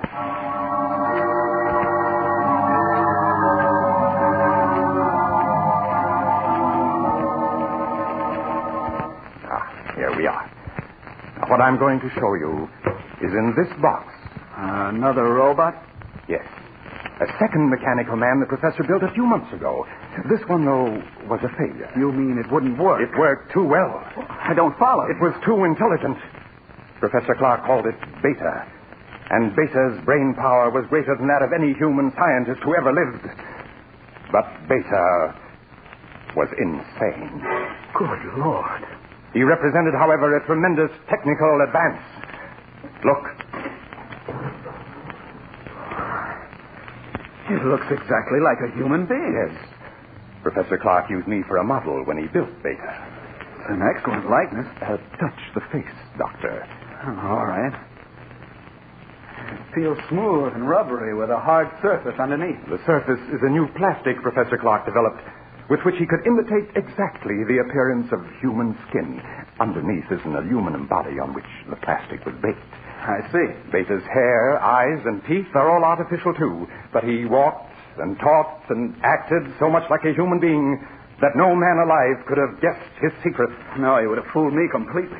And you say he was insane? From the human viewpoint, yes. He considered himself superior to the human race. With his enormous brain power, he intended to make himself ruler of the world. You're joking. Not in the least. That was why Professor Clark destroyed him just in time. He had made plans to take over this laboratory and construct dozens of mechanical men like himself. And then, with their help, he was going to enslave all mankind. Barton, if that could happen once, it might happen again. I don't believe we should continue Professor Clark's work after all. Oh, there's no danger now, Doctor. You see, Beta also had a brain which contained tissues taken from that of the condemned murderer, but we will select the brain tissues from the highest types that are available. Yes, but even so, then, Doctor, we will produce mechanical men, tireless, indestructible, who will be mankind's willing servants, who will solve for man problems he can't solve for himself. I wonder. In any case, we must proceed with the utmost caution. Of course. Doctor, listen. Someone's come into the house. It's Alpha. He's come back. Alpha, we may need a weapon, Barton. No, I can control him. Alpha.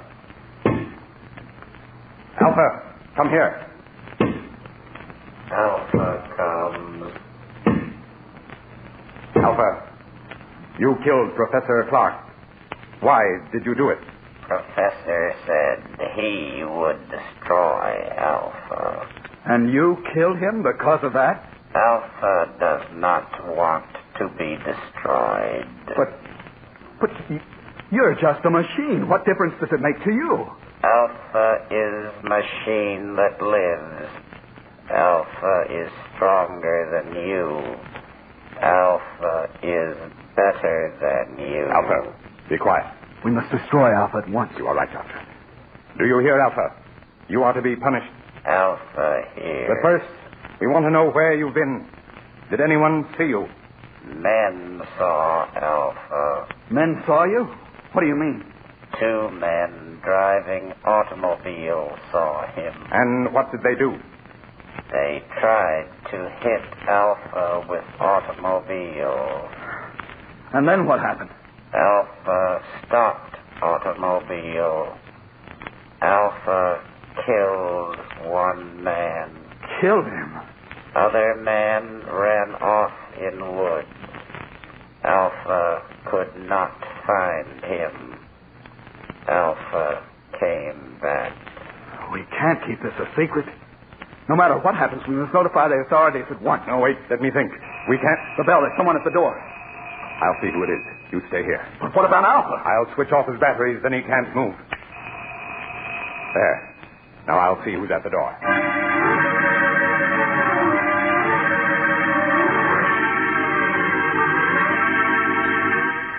Dr. Dale waited while Barton went to the door. He heard the door open and recognized the excited voice of Sheriff Ramsey speaking. Then a moment later, Barton came back into the laboratory, followed by the sheriff, who held a revolver in his hand. But, Sheriff, if you'd only let me explain... Never mind that. You're coming with me, both of you. Dr. Dale, perhaps you can reason with the sheriff. He insists that we're under arrest. Yes, and I'm taking you to the lockup. The professor, too. Where is he? Professor Clark is dead, Sheriff. Dead? He was killed last night when an experiment he was engaged in went wrong. An experiment, huh? I suppose it was an experiment that crushed the life out of him. It crushed the life out of Jed Thompson an hour ago down the road and scared Fred Jennings so bad all he can do is jabber about monsters. It's true. The thing that killed both the professor and Thompson is an experiment. It's standing there behind... A machine. A man made out of machinery. Don't be alarmed, Sheriff. It's perfectly harmless now. It is a machine man which Professor Clark built. Unfortunately, it got out of control. I don't believe it. I don't blame you, Sheriff, but that's the truth. I think I can convince you. What are you doing? Stand still. I'm simply going to switch Alpha on. There. Now he can move and speak as well as you and me. That thing talk? You're lying. You're up to something. Alpha, will you tell the sheriff that it was you who killed Mr. Thompson? Alpha killed him. He tried to hit Alpha with car. So that's what the professor was up to all this time. Building that thing. Now, Sheriff, surely you realize that we are not murderers. Maybe not, but you'll come to jail just the same. You're partly responsible anyhow. But, Sheriff... Anyway, for your own protection. There's a mob on its way out here from town. They're going to burn this place down. What? I got to put you in jail for your own safety. They're ready to lynch you right now. Burn the place down? That's what I said. So turn that machine thing off and come along. We ain't got much time. No. All this equipment, machinery, the professor's notes, they must not be destroyed. We must stop them. Yes, Sheriff. The loss of science. Never mind science. You got your own skins to worry about. That mob means business. Let's get started. I'm afraid we can't do that, Sheriff. You can't. I got a 6-shooter here that says different. We have no choice, Barton. Oh, yes, we have. Alpha, take the gun away from this man.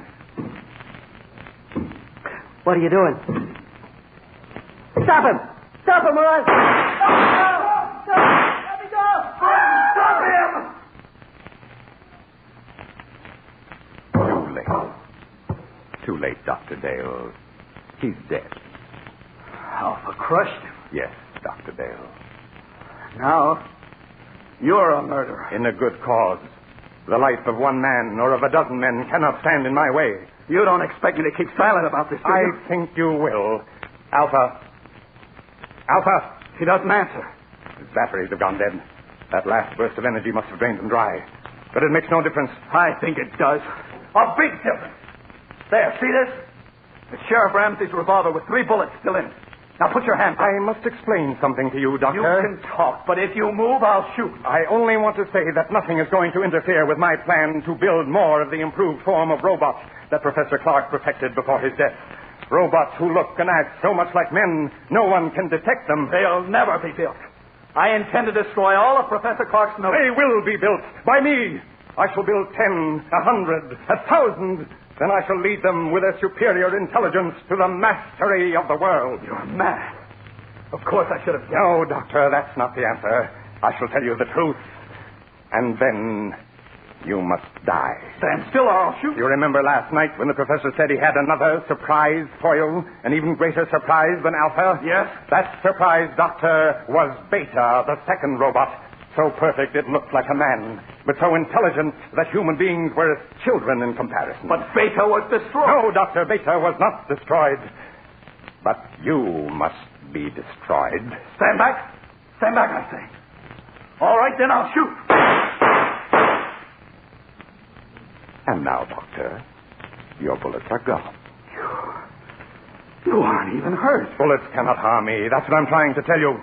Beta, the second robot, was not destroyed. But I saw him. What you saw was only an initial attempt that failed. The real Beta still exists. You see, Dr. Dale, I am Beta. You? Yes. I, too, am a mechanical man. And now, you must die. No. No, stay away from me. Stay away!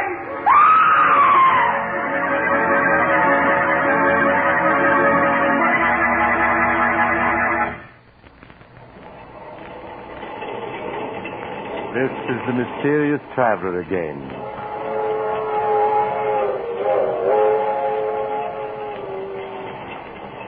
What happened to Dr. Dale? Why, he's still alive, but of course under observation in a hospital. In fact, it was he who told me the story.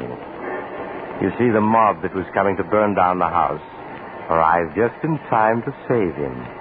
But Barton, or Beta as he called himself, escaped.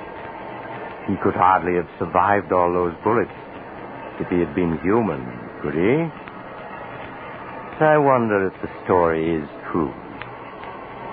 Do you suppose that somewhere a strange individual who is really a robot is making other mechanical men, preparing to carry out Barton's plan to rule the world? Oh, you haven't time to talk about it now. You're getting off here. Well, I'm sorry. But perhaps we'll meet again soon. I take this same train every week at this same time.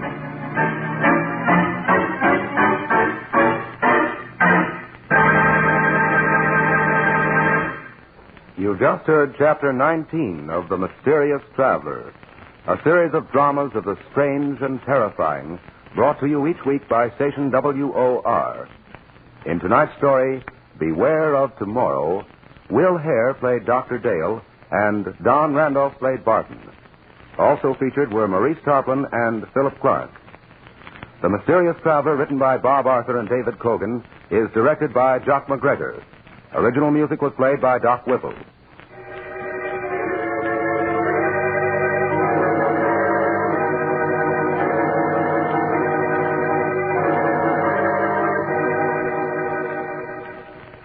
Listen next week to a tale titled The Accusing Corpse, another tale of the mysterious traveler.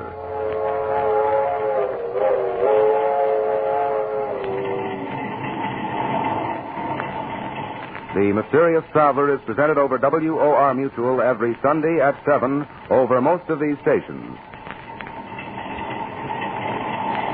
This is Mutual.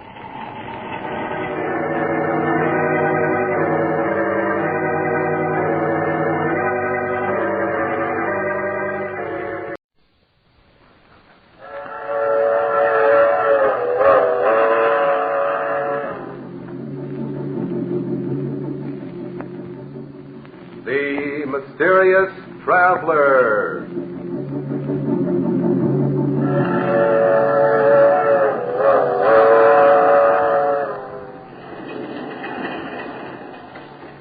This is the Mysterious Traveler, inviting you to join him on another journey into the realm of the strange and terrifying. I hope you will enjoy the trip, that it will thrill you a little and chill you a little. So settle back, get a good grip on your nerves. Where are we going? We're going to journey to the grave and learn the secrets of the dead in a tale titled The Accusing Corpse.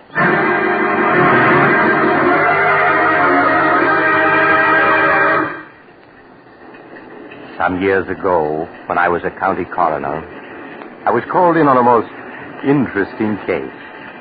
A case which had begun in the country home of Philip Drake, the wealthy stockbroker.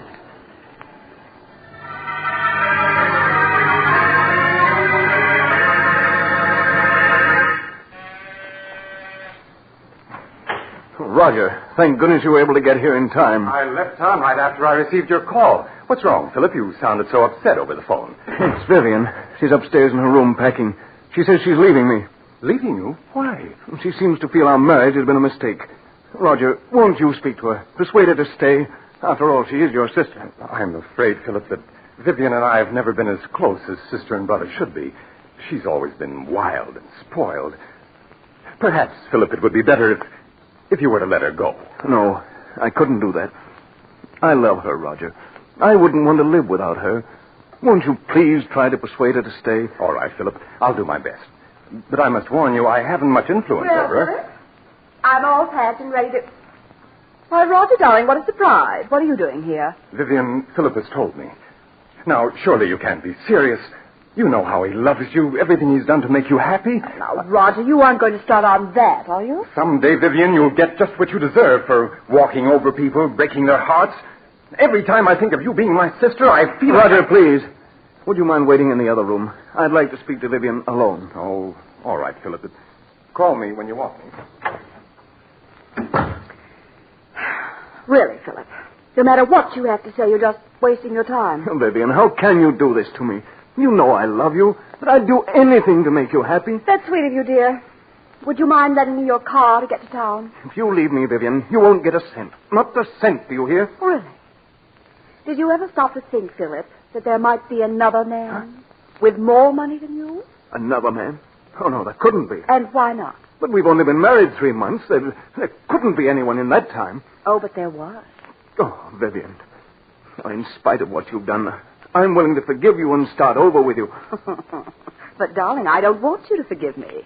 I want you to forget me. Vivian, you can't do this to me. I love you. I won't let you go. I really must be saying goodbye now. He's waiting for me in town, and I don't want to be late. If I can't have you, no one else will, do you hear? Oh, really, Philip, you're being ridiculous. I must go. No. Philip, what are you doing? A gun. Yes, Vivian, a gun. I told you if I couldn't have you, no one else would. Oh, Philip, you're insane. Put that gun down. If you don't change your mind about leaving, I'll kill you. Even with that gun, you can't keep me. Do you hear? I'd sooner die than go on living with you. I'm going. And you're not going to stop. Oh, you shot. Vivian. Philip, what happened? I thought I heard... Vivian. Roger, is she dead? Yes. Philip, do you know what this may mean? Life imprisonment, perhaps. Even the electric chair. I know. Nothing seems to matter now. But you simply can't throw your life away like that, Philip.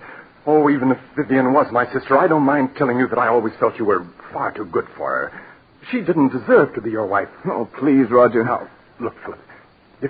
If we were to get rid of the body, who could possibly know that she didn't leave here tonight as she planned? Oh, it wouldn't work, Roger. You can't get away with murder. That's nonsense, Philip. Now, if we were to bury her in the woods, no one would ever find the body. Bury her in the woods? I couldn't do that. Then I'll do it. You can wait here till I return. But, Roger, what if... Philip, you must let me handle this. You'd better give me the gun. All right, Roger. Here you are. Good. Now, you wait here while I get rid of the body.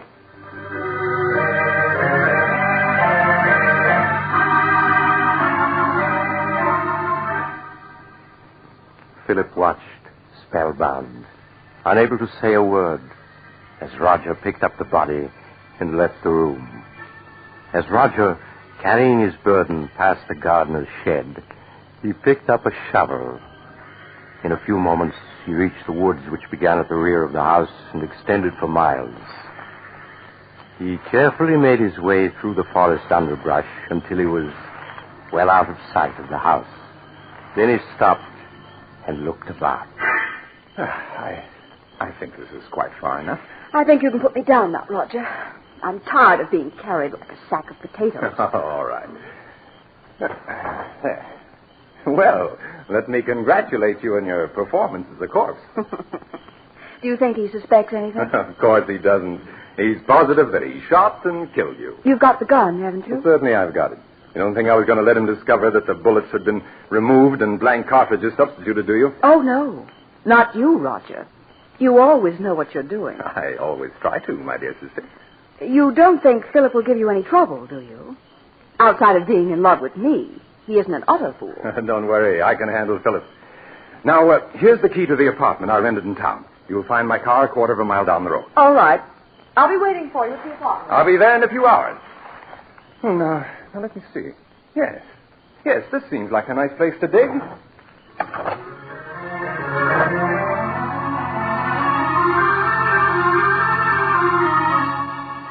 The next morning, Roger called on Philip at his office.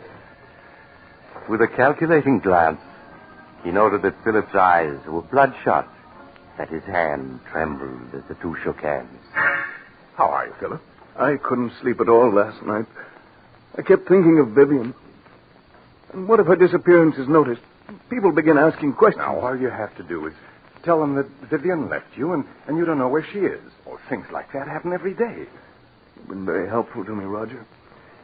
If ever I get a chance to repay you for it, rest assured I will. That's very good of you, Philip.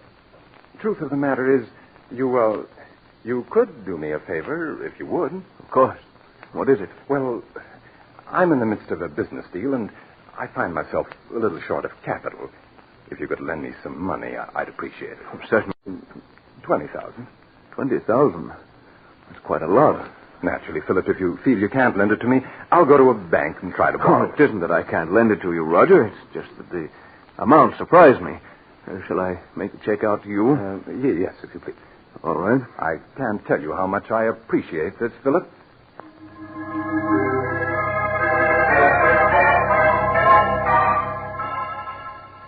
As Philip wrote out a check for $20,000, Roger smiled. Things were working out just as he had planned. An hour later, Roger entered an old brownstone house and went to apartment 2C. Roger, did you get it? What does this look like? Oh, Roger, that's wonderful. Now we can clear out and... Why, there isn't 100,000 here. No, my dear. I only got 20,000 from him. But we were after 100,000. Why didn't you get it all this morning when you saw him? My dear Vivian, it simply isn't done that way. Blackmail is an art that calls for the use of psychology. Philip will give us many times over the money I hold in my hand, all in due time, of course. You mean I'll have to go on hiding in this miserable apartment until you finish your little game with him? Never being able to leave it for fear someone will recognize it. Come now, Vivian, you've got the radio and books. I won't spend weeks in this apartment, I tell you. I won't. My arm. You'll do exactly as I say, Vivian. Exactly. Do you understand? Roger, my arm. You're hurting me. It's nothing to what I'll do if you disobey me. Do I make myself clear? Yes, yes.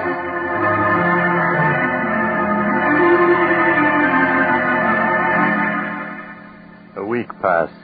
A week in which Roger patiently bided his time. For time, he knew, was working on his side against Philip. Then one morning he called on Philip at his office. Good morning, Philip. How are you? How do you expect me to be? This past week I've been able to think of nothing but Vivian and what happened that night. Philip, you must stop brooding over it. Whatever happened was her fault, not yours. Yes, you're right. Perhaps what I need is a vacation. Yes, of course. A trip would do you a world of good. And if I could afford it, I'd go along with you. You mean you haven't any money? I'm afraid not, Philip. That's what I've come to see you about. I must have $40,000 at once. 40,000? Yes, I know it's a good deal of money, Philip, but without it, I'll be ruined. Well, naturally, I want to help you, Roger, but 40,000? If I don't get the 40,000, Philip, it may mean prison for me. Now, you wouldn't want to see that happen, would you? Well, of course not, Roger, but... After all, Philip, I saved you from prison. In fact, I made myself an accomplice to Vivian's murder by not turning you over to the police. Well, yes, I know, but... You could hardly expect me to remain loyal to you if you weren't willing to help me, could you? I see. It seems I haven't any choice. Very well, Roger. I'll write you out a check.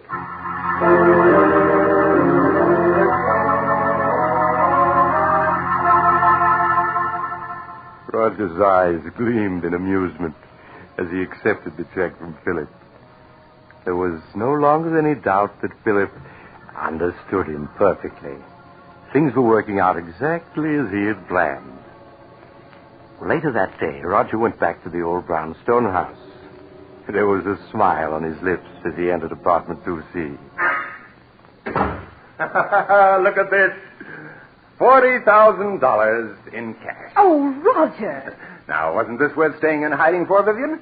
And there's plenty more where this came from. Who could that be? You better get behind that screen. No. All right, Roger. Yes? CLD for Miss Brown. It amounts to $64. Oh, you must be mistaken. There's no Miss Brown here. This is the address she gave. It's in care of Mr. Roger Martinson. Is that your name? Why, yes, but I don't know any... Those packages are for me, Roger. How much did you say the COD was? $64, miss. Oh. Here you are. Thank you, miss. Here's your receipt. Goodbye. Goodbye. When did you buy those clothes? This morning? You mean you went out shopping in spite of what I told you? Well, I was sick of being cooped up in this apartment day and night.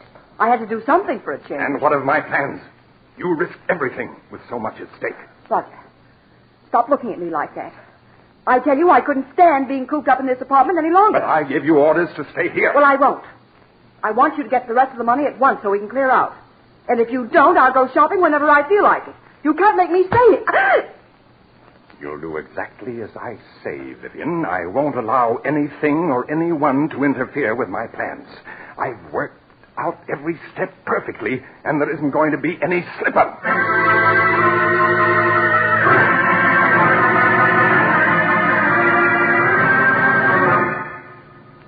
Another week passed, a week in which Roger made no effort to see Philip.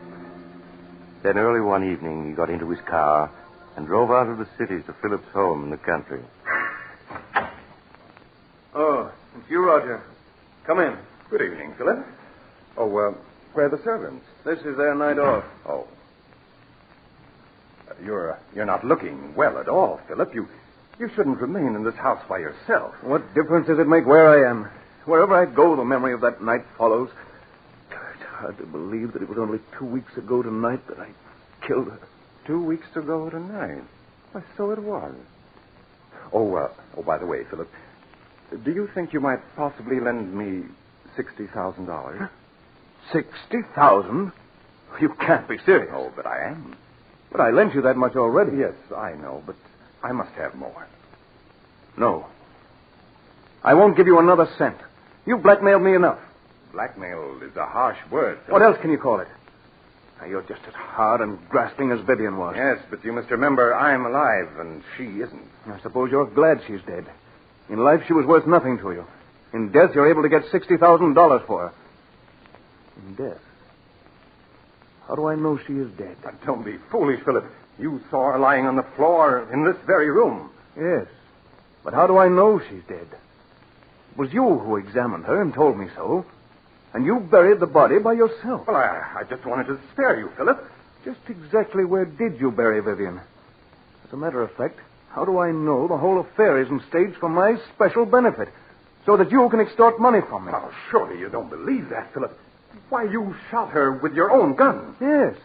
And you took the gun away from me immediately after the shooting. Suddenly that whole affair is becoming very clear to me. I tell you, she's dead, Philip, and buried out in the woods. Then I want to see the grave and the body you say is in it. But this is ridiculous. I won't go searching for a grave in the middle of the night. You shouldn't have to search for it, Roger. Not if you really dug one. Come along. We can pick up a shovel at the tool shed. I won't do it. I said come along, Roger.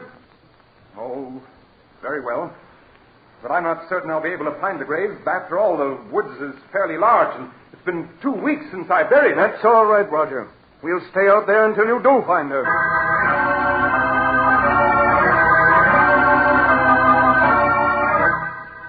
A few minutes later, Philip and Roger picked up the shovel at the tool shed and then continued on their way to the woods that began at the rear of the house. Neither of the men spoke as they entered the woods. Roger leading the way with a flashlight. Several times he stopped, trying to get his bearings, then plunged on again, hoping to find a familiar landmark. It became apparent that Roger was growing less and less sure of himself. Oh, the grave is someplace around here. I'm certain of it. Perhaps we ought to come back in the daytime. It might be easier to find it then. I know, Roger. You shouldn't have any trouble finding it now, if it exists. It does exist, I tell you. It's just that the woods are so confusing at night. Everything looks so different. Just keep on searching, Roger. Perhaps this is the spot. It looks something like it. Well, is it or isn't it? I don't know. It looks like the place where I buried her, and yet I'm not certain. There's only one way to make certain, and that's to start digging. Here's the shovel. But suppose this isn't the spot. Then we'll dig somewhere else. In fact, we'll dig up the entire woods if necessary. After all, you're certain she is buried in the woods, aren't you? Go ahead, Roger. Start digging. Oh, very well.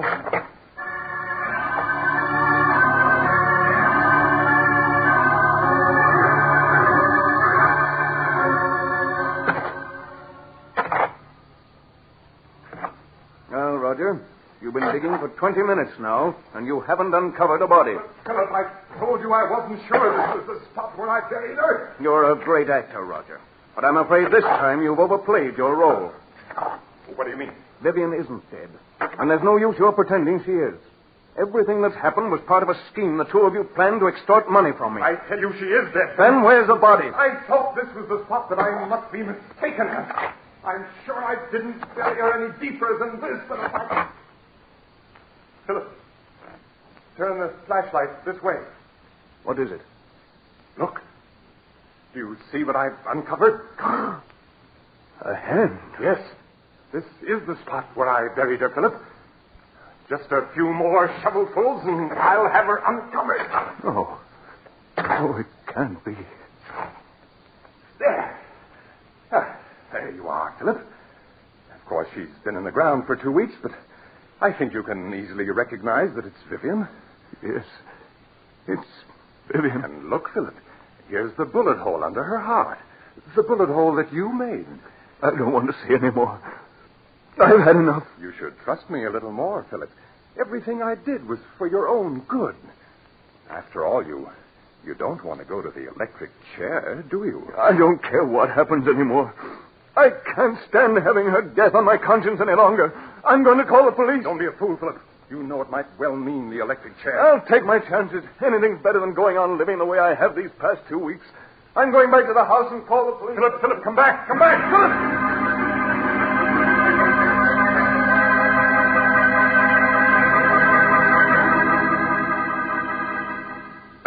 Operator! Operator! Philip, wait. Wait, don't do anything foolish. No, you cut me off. Take a hand off that phone, Roger. All I want you to do, Philip, is to listen to me for a few minutes. At the end of that time, you may do as you please. Now, that's fair enough, isn't it? Nothing you can say will make me change my mind about calling the police. Listen to me first. Then if you still want to call the police, you can. Now, please put the receiver down, Philip. Yeah, that's it. Well, what do you want to tell me? Well, do you mind if I mix myself a drink first? It's been a rather difficult evening. Very well. Oh, well, what about one for you, Philip? You look as though you could stand a drink. No, thank you. Oh, nonsense. Do you good. What is it you want to say to me, Roger? Huh? Oh, yes. Say to you. Oh, yes. Yes, of course. Here's your drink, Philip. Thank you. Well, now, what shall we drink to? We'll drink to your good luck, come what may.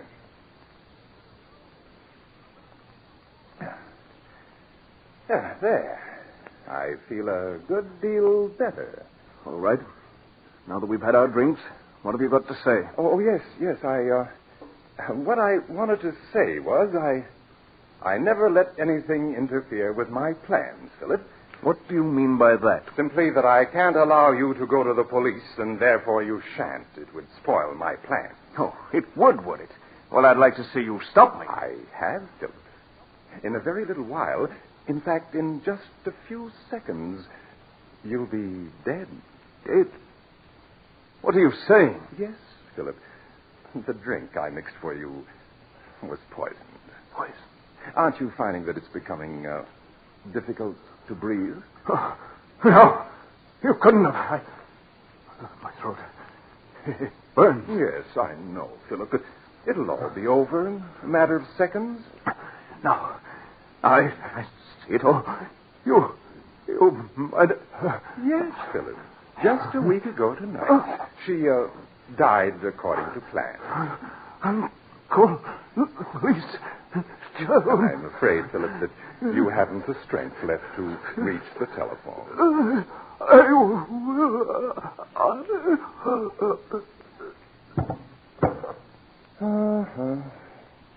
I'm afraid you and Vivian never had a chance, Philip. I had things worked out perfectly, down to the smallest detail. Hello, operator. Operator, please connect me with the police.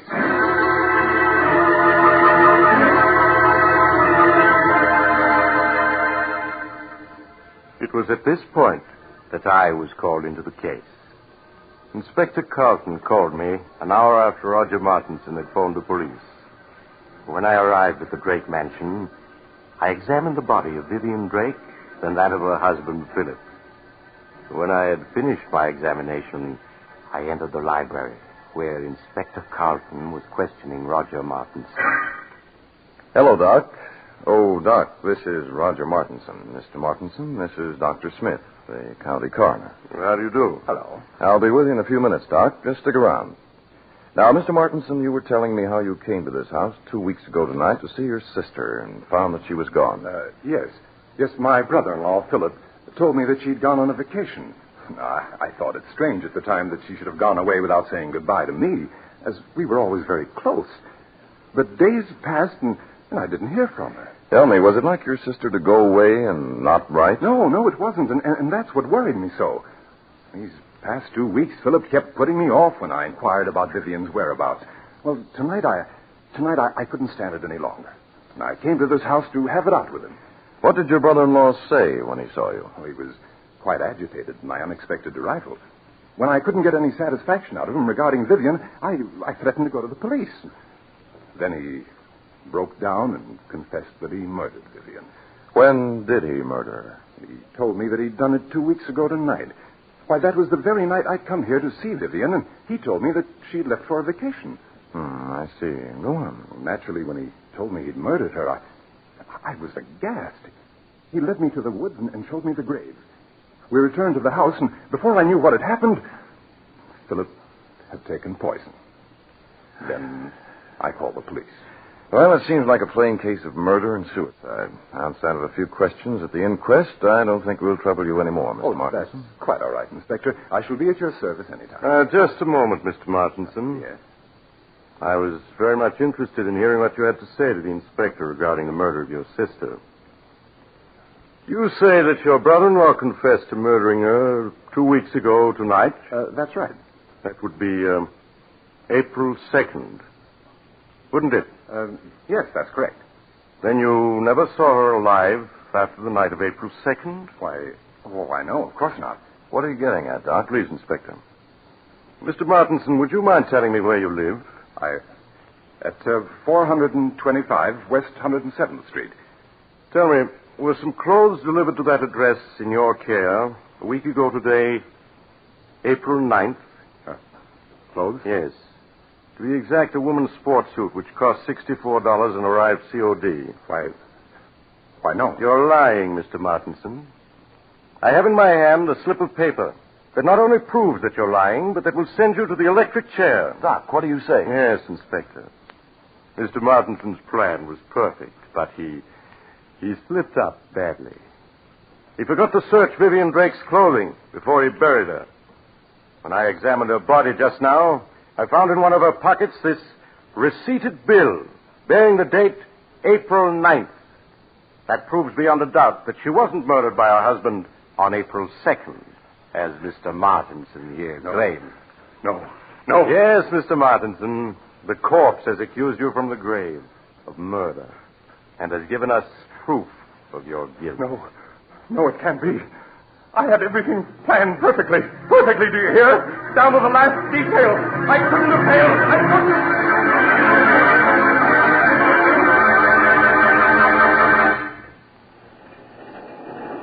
couldn't. This is the mysterious traveler again.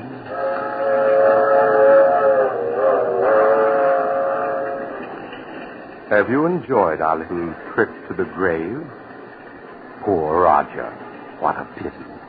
After all that planning and hard work, to be tripped up by a sales slip found on a corpse. Just goes to prove that you have to be more careful when you're burying people you've murdered. Now, I recall another case where a woman drugged her husband and... Oh, you're getting off at the next stop. I'm sorry. I hope you'll join me again soon. But if you do, please remember this. Next Sunday, I shall take a train that leaves at 3:30 p.m. Eastern Wartime. Don't forget, Sunday afternoon at 3:30.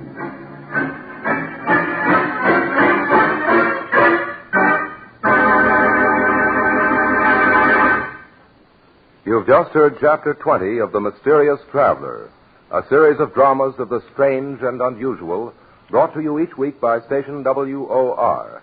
In tonight's program, The Accusing Corpse, Don Randolph played Roger. Also featured were Maurice Tarplin and Philip Clark. The Mysterious Traveler, written by Bob Arthur and David Cogan, is directed by Jock McGregor. Original music was played by Doc Whipple.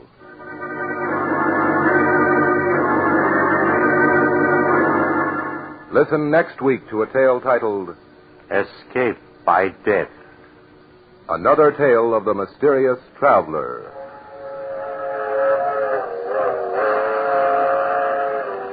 The Mysterious Traveler is presented by WOR Mutual every Sunday over most of these stations. But beginning next week, The Mysterious Traveler will be presented at a new time, Sunday afternoons at 3:30. Please note the change in time. 3:30 every Sunday afternoon, beginning next Sunday. This is Mutual.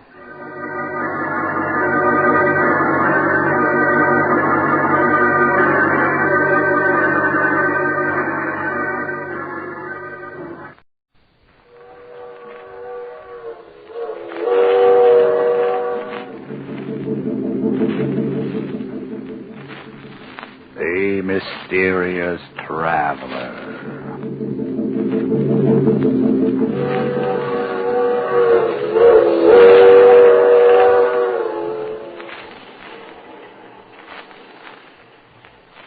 This is the Mysterious Traveler, inviting you to join me on another journey into the realm of the strange and terrifying.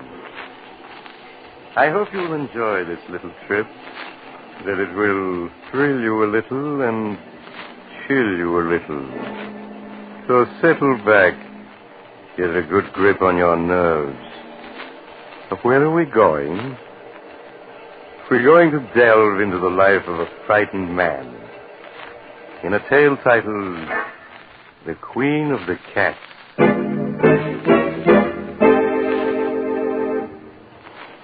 Some years ago, when I was practicing medicine, I was called upon by a young girl of 22 or so. As she was shown into my office, I could see that she was having a difficult time suppressing her agitation. Her lips trembled as she spoke. Dr. Smith, my name is Jane Elliott. I have an appointment with you. Yes, Miss Elliott. Won't you be seated, please? Thank you. Now, what seems to be the trouble, Miss Elliott? You're trembling. You don't look well at all. I'm not ill, Doctor. It's Chris Arnold, my fiancé. Oh, Doctor, you've got to help him.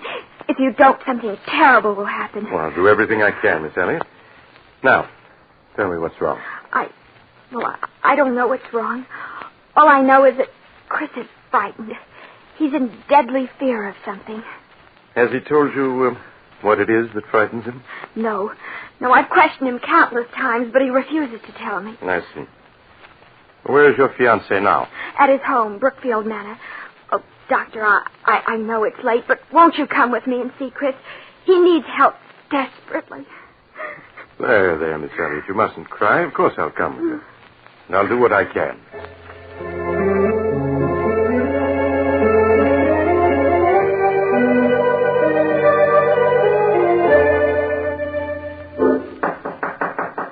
Who is it? Chris, it's Jane. Just a minute. Jane, I've asked you before not to... Who's he? Darling, this is Dr. Smith. Doctor, this is my fiancé, Chris Arnold. How do you do, Mr. Arnold? Why the devil did you bring him? I don't need a doctor. Please, darling, I just couldn't stand Forgive to me, see Mr. it. Arnold, but it's obvious to the most untrained eye you do need a doctor. Please, Chris, tell the doctor what you're afraid of. I'm not afraid of anything. Oh, darling, please tell him, please. You can't go on this way. Yes, you're right. I can't go on this way. If I don't tell someone, I'll go mad. Believe me, Mr. Arnold, you'll feel much better once you've talked your fears out. Now, suppose you start from the beginning and tell me everything. All right, Doctor. Come on in. I suppose it all began 2 years ago at a party Jane and I were invited to.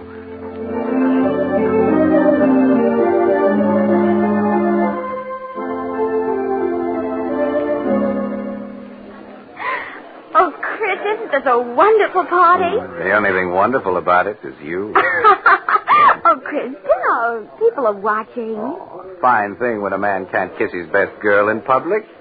What's this generation coming to, anyway? At Miss Tyndall's school, we were taught a young lady never kisses a man in public.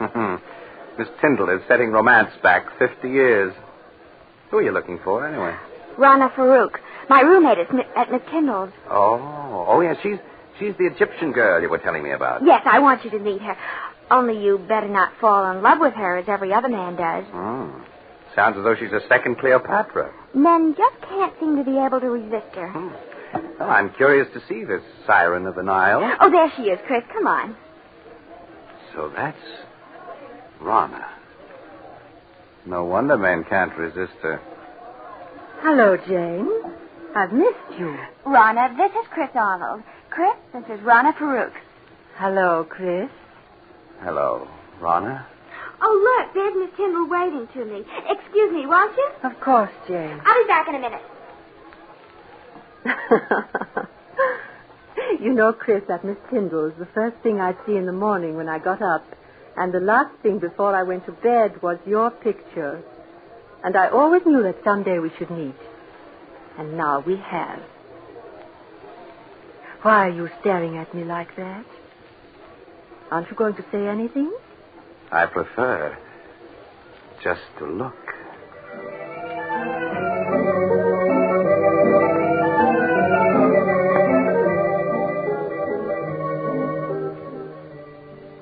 Even now, Doctor, 2 years after our first meeting, I find it difficult to describe how beautiful Rana was. She had lustrous black hair that came down to her shoulders and sparkling green eyes that bewitched you. No words can do her beauty justice. I was captivated the moment I saw her. I see. What happened after that first meeting? Rana seemed also attracted to me. After that night, we saw each other constantly. You did? Nothing seemed to matter to me when I was with her. It made me indescribably happy to learn she felt the same way. A month after we'd met, we were married. Please go on, Mr. Arnold. After we were married, we took an apartment in town. In the months that followed, I began to see Rana not as the image I'd been infatuated with, but as she really was, vain, selfish, and possessive. It was a possessiveness verging on madness. She couldn't bear to have me out of her sight, and when I was, upon my return, there would be questions, countless questions. I began to dread seeing her. And then there were the cats. The cats? Yes. She had an insane passion for them. Yes, when Rana and I were at school together, Doctor, she always had a few cats around. She said that she couldn't live without The apartment was always full of cats. She'd sit for hours stroking them, whispering to them until I felt I'd go mad. Life became a nightmare for me, a nightmare full of cats. And Rana asking questions, endless questions. One day, I realized I couldn't go on living with her any longer, that our marriage had been a mistake.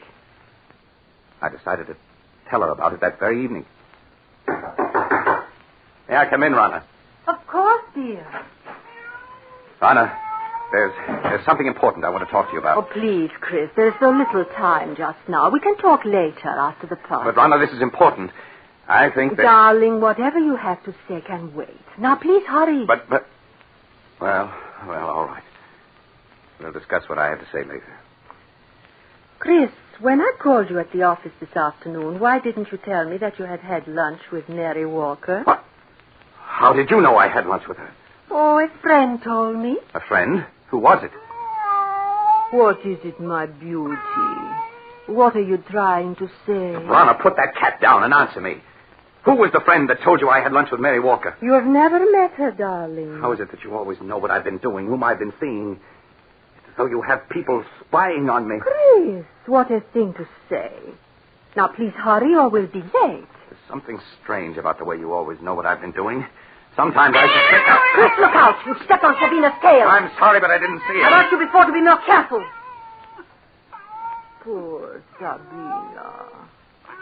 Are you all right now, my beauty? If there weren't so many cats underfoot, I wouldn't have stepped on her. Why must you have 5 cats around? Because I love cats. They're beautiful, sacred. Thousands of years ago, my ancestors worshipped cats. And the great cat god is Sekhmet. On the river Nile, close by the ancient city of Hamadi, where I was born, are the graves of 100,000 sacred cats. They have been mummified and buried with reverence. Rana, I can't go on like this anymore. My darling, what do you mean? I feel our marriage was a mistake. I want a divorce. Chris, you can't be serious. But I am. I love you, Chris, and I won't give you up. You're mine, darling. You always will be. Nothing shall ever separate us.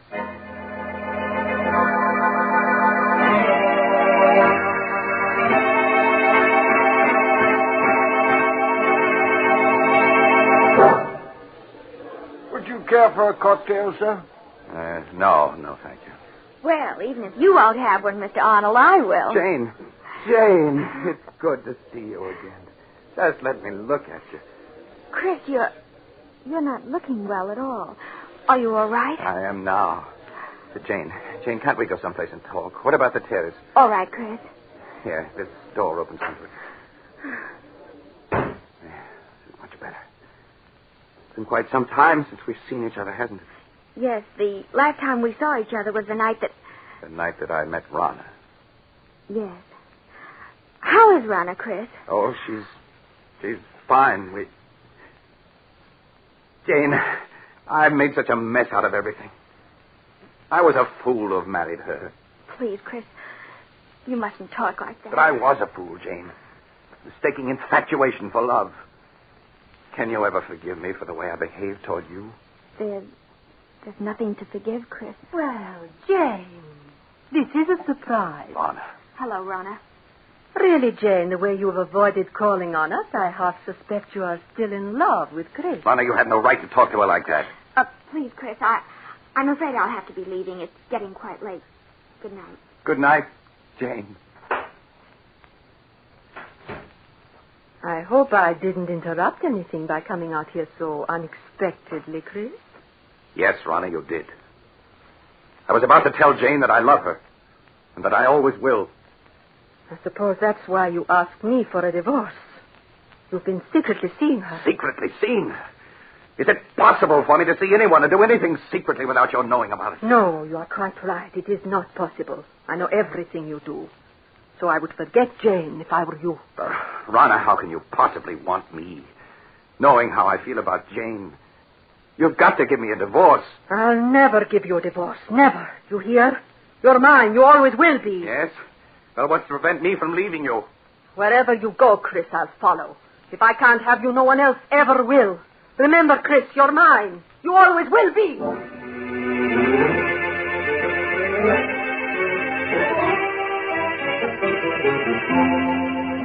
I can still see her, Doctor, as she stood there screaming at me.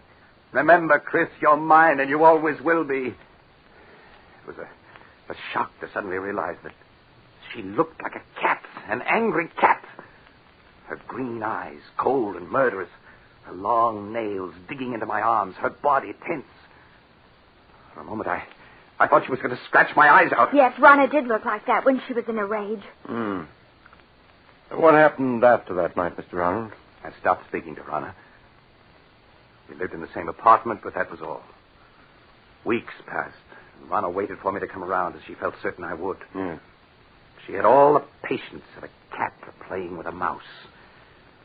But when a month had passed and I still refused to talk to her, she made an attempt to win me back. It happened one night as we were driving to this house. Why are you slowing down, Rana? I want to talk to you, Chris, and I can't talk to you while I'm driving. There's no point in your stopping. We have nothing to say to each other. Oh, but we do, darling. Chris, we could be so happy together if you wanted to. You know how much I love you. It's a possessive love that smothers me to death. Chris, you know that isn't true. I could make you happy if you'd only let me. Oh, please don't turn away from me, Chris. I'll do anything to make you happy. Anything. Anything? And you can give me a divorce. So you're still thinking of her, hoping I'll give you a divorce so you can marry her. Well, I won't. You hear? I won't. I think we'd better be moving along. Chris, you haven't any right to treat me like this. I'm your wife. Only in the eyes of the law, not in my eyes. I hate you. I hate you! You cat! You almost took out my eyes with those claws of yours. I will scratch your eyes out before I let any other woman have you. You're mine. You always will be. Perhaps this will bring you to your senses. Slide over. I'll drive. Very well, Chris.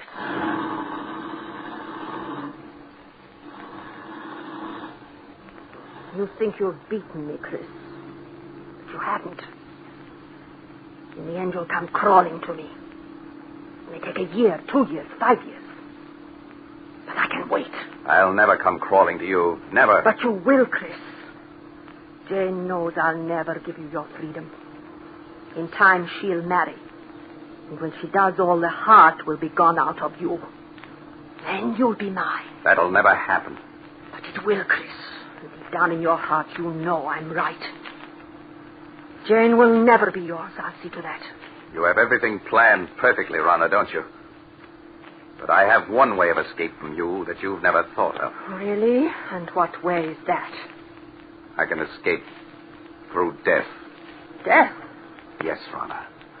If I should fail to take the curve 100 yards ahead, we'd plunge off the side of this mountain. Chris, you would. Why not, Rana? You've shown me there's nothing to live for. This at least is a clean way out. No! Chris, don't! No!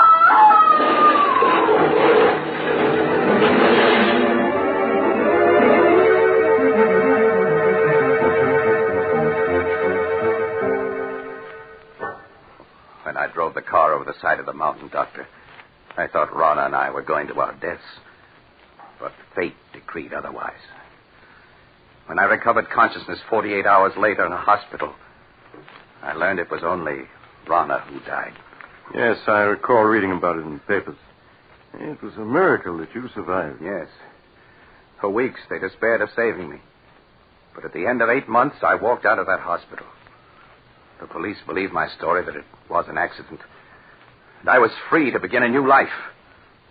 It was just a week after I was discharged from the hospital that I ran into Jane. Chris! Oh, Chris, it's you. Jamie, you always seem to pop up just when I need you most. Chris, you look so much older. Are you all right? And my heart isn't any too good, but otherwise I'm fine. And seeing you again is just what I need to put me on my feet. These past months must have been so difficult for you. I don't want to look back to the past, Jane, but only to the future. The future I once hoped we'd share, and still do.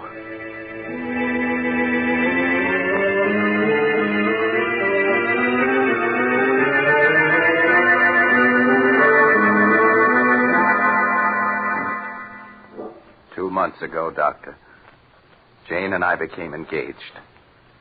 It was just about that time that I first began to notice that everywhere I went, there always seemed to be a cat following me.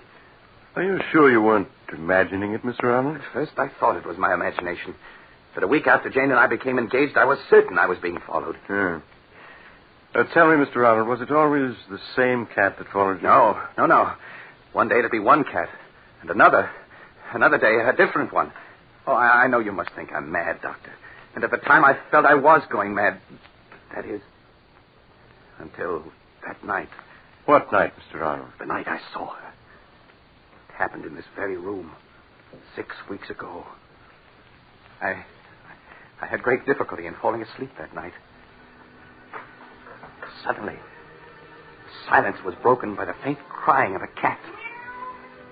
The crying grew louder and louder. I lay in the darkness listening, realizing that the cat crying was real, living, in my room. I could feel my heart pounding as I sat up in bed and looked about my darkened room. And then suddenly I saw her. 2 burning green eyes in the darkness. There was no mistaking those eyes. They were Rana's. I stared into those eyes for what seemed like hours. Then, as though listening to a stranger's voice, I heard myself speak. Rana. It is you, Rana, isn't it? Yes. I'd recognize those green eyes anywhere. So you've come back, and in a form I've always thought of you, as a cat. I know why you've come back. It's because of Jane. You always said that if you couldn't have me, no one else could. But I was yours, and always would be. Well, you're wrong, do you hear? Jane and I are going to be married. You came between us once, but you aren't going to this time. I will marry you, and there's nothing you can do to stop me. You fiend! Trying to scratch my eyes out. Well, we'll see about that. There. Perhaps that'll show you that nothing you can do will stop me from marrying her. I know that all those cats that were following me, spying on me, were doing so under your orders. You're the queen of the cats. Yes, I should have known. No wonder you always knew where I'd been, who I'd seen. You had your cats spying on me even then. Well, even if you are the queen of the cats, you can't prevent me from marrying Jane. That's a bullet between those green eyes of yours is what's needed.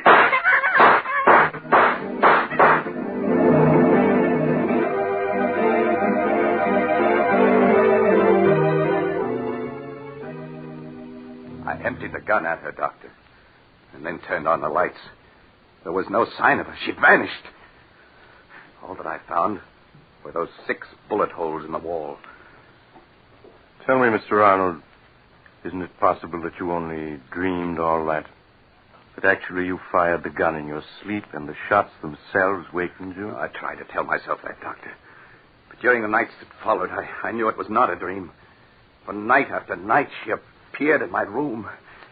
I'd lie awake, waiting to hear her footsteps, her voice. And when she would appear, I'd plead with her to leave me alone. But she'd only stare at me with those burning green eyes, waiting. I knew she'd never leave me alone as long as I intended to marry Jane. Finally, I could stand it no longer, and I went to see Jane. Chris, this is a surprise. Come in, darling. Thank you, Jane. Oh, well, where have you been keeping yourself this past week? I was beginning to believe I was being jilted. Jane, there's something I want to ask you. Yes, Chris, of course. What is it? I know we set our wedding for next week. But couldn't we put it off for a while? Just a little while. Darling, what is it? There's something wrong. I know there is. Please tell me. I wish I could, but I can't. Please, Jane, just have faith in me. You know I wouldn't postpone our marriage if I could possibly help it. All right, Chris, I do have faith in you. We'll consider our marriage postponed for the time being.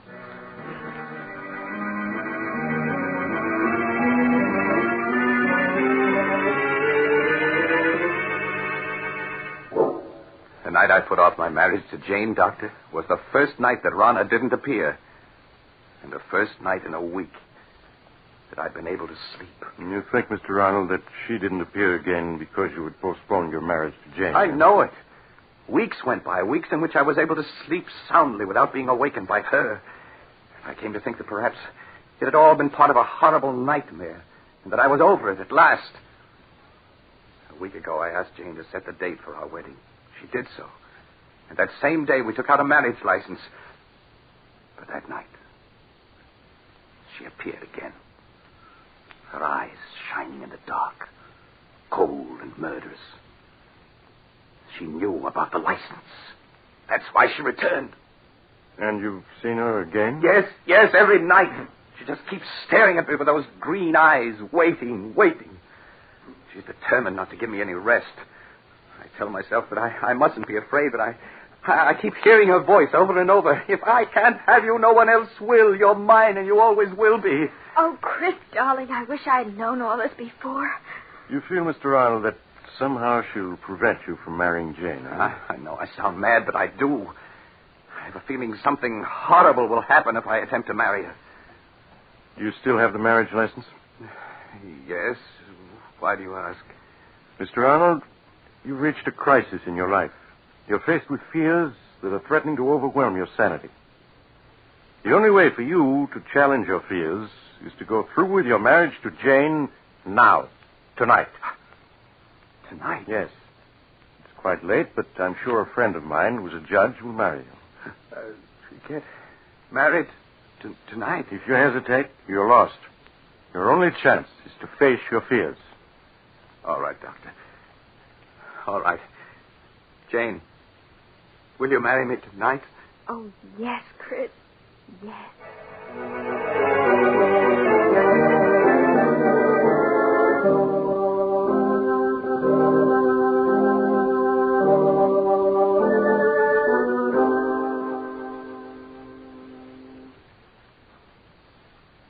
I'm sorry to get you up in the middle of the night, Judge, but for reasons I can't explain, it's important that these two be married tonight.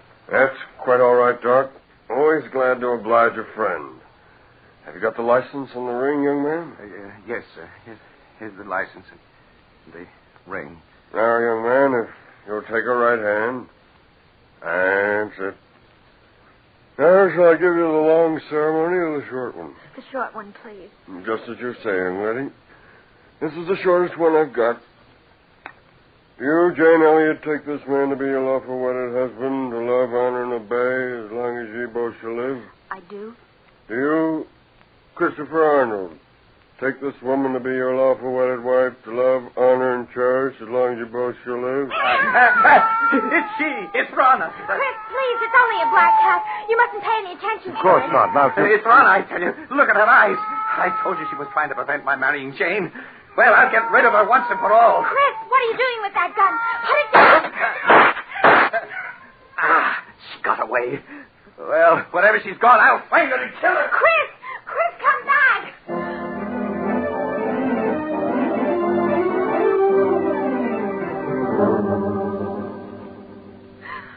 Oh, Doctor, where can he be? Now, Jane, you can't be far off. We'll find him. Oh. Listen. Doctor, that must be Chris firing that gun. Come on. Those shots came from close by. Hurry. Hurry! We better take it easy now, Doc. It's pretty dark out here. Wait a moment, and I'll light my cigarette lighter. Doc! Look, a dead cat! Yes. It was shot through the head. Say, look. There's another one that's been shot to death. Neither one of them is the black cat. Say, Doc. Isn't that a body over there? Chris! No, Jane, you stay with the judge while I look. All right, Doctor. There, miss. You mustn't cry. This never would have happened if I hadn't agreed to bury him. He was afraid. So afraid. Doc! Is it Arnold? Yes. Yes, it's he. He's dead, isn't he? I can see it in your face. Yes, Jane. He's dead. But, Doc, what happened to him? He's been clawed to bits, as if by hundreds of cats. And most horrible of all, his eyes have been scratched out.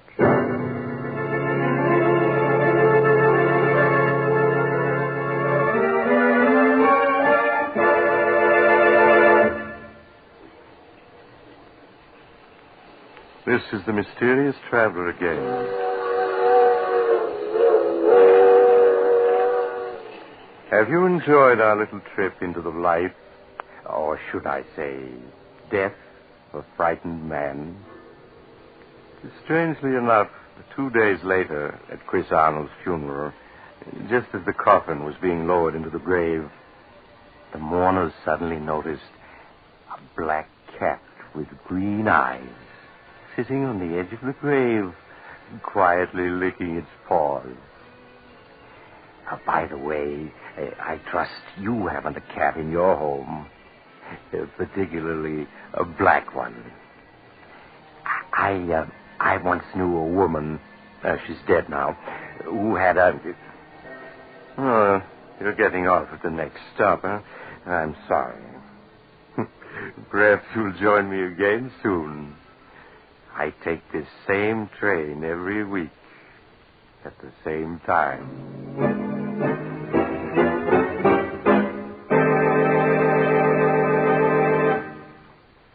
You have just heard Chapter 31 of The Mysterious Traveler, a series of dramas of the strange and terrifying. In today's story, Queen of the Cats, Stutz Cotsworth played Chris, Sarah Burton played Rana, and Sandra Gould played Jane. The Mysterious Traveler is written by Bob Arthur and David Cogan, and original music was played by Doc Whipple. The entire production was under the direction of Jock McGregor.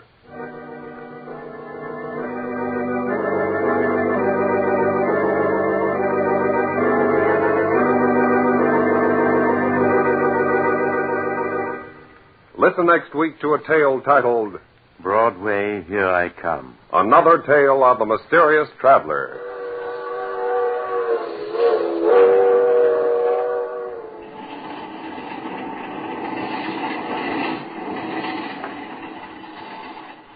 The Mysterious Traveler is presented by WOR Mutual from the WOR studios in New York. It is presented over most of these stations every Sunday afternoon at 3:30.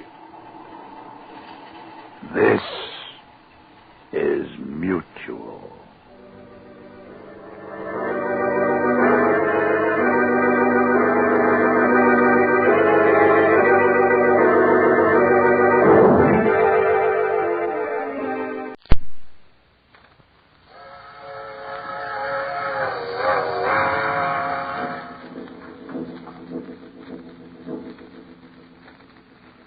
The Mysterious Traveler.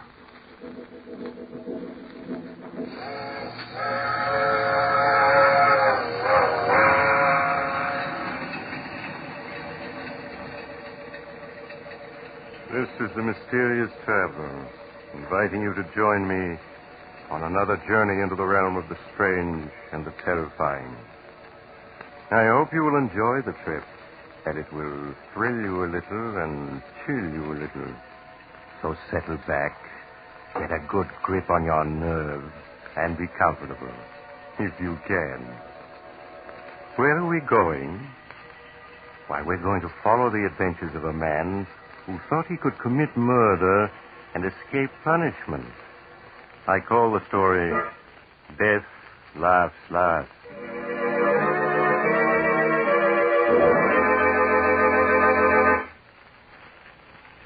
It was while I was practicing medicine in an eastern city that Edward Harrison brought his wife Mary to me for an examination. I could see at a glance that she was dangerously ill. When I had finished my examination, however, I tried to conceal her true condition from her till I had a chance to speak privately to her husband. It isn't anything serious, is it, Dr. Smith? Oh, please tell me that it isn't. Well, I'm afraid it's too soon to say, Mrs. Harrison. Until the X-ray plates are ready, I can't say yes or no. But now your husband is waiting outside. He's probably beginning to worry, so... Oh, yes, of course. Here's your wife, Mr. Harrison. You must have thought I'd kidnapped her. No, but I was getting a little worried, Doctor. I hope you didn't find anything very wrong. Well, I took several X-rays, but I won't be able to tell much until they're developed. I'd like your wife to come back day after tomorrow, if she can. Of course, Doctor. What time would be the best? Well, any time that's convenient to you. Now, I'll write out a prescription your husband can have filled. Will you step in for a moment, Mr. Harrison? Sure thing. With you in a moment, Mary. Of course, darling. Sit down, won't you, Mr. Harrison? All right. Now, what is it, Doctor? Mr. Harrison, your wife is dangerously ill. Does that mean she's going to die? Her only hope is a brain operation. A very difficult and delicate operation. Without it, well, I could only give her 6 months, a year at most. No, it mustn't be. She's got to have the operation, you hear? I must tell you, Mr. Harrison, that only one man in this country has the necessary skill for the operation your wife needs. He's Dr. Howard Richards, and naturally he's in great demand. His average fee for an operation is about $1,500. $1,500? Well, of course, if you can't afford that, you might consider the circumstances and... No, I can afford it. I can afford anything Mary needs. Well, then I'll get in touch with him at once. Yeah, sure. You make the arrangements right away, and I'll get a hold of the money. I'll get it to you by tomorrow, sure.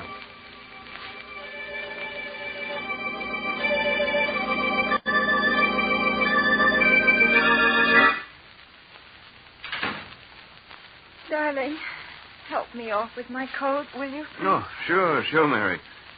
Yeah. How are you feeling? Oh, much better since Dr. Smith gave me that medicine in his office. He's a swell doctor. He'll fix you up in no time.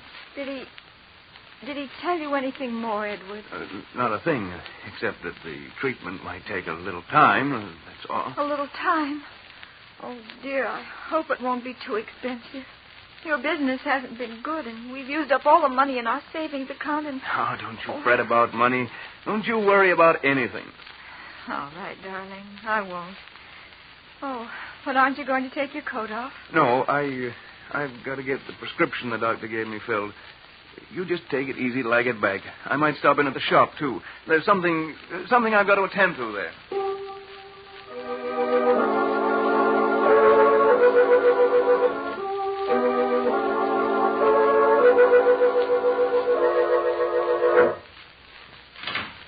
Mr. Danvers, I'm Ed Harrison. Oh, yes, Mr. Harrison. Please sit down. I see that you want to borrow $1,500 from us. That's right.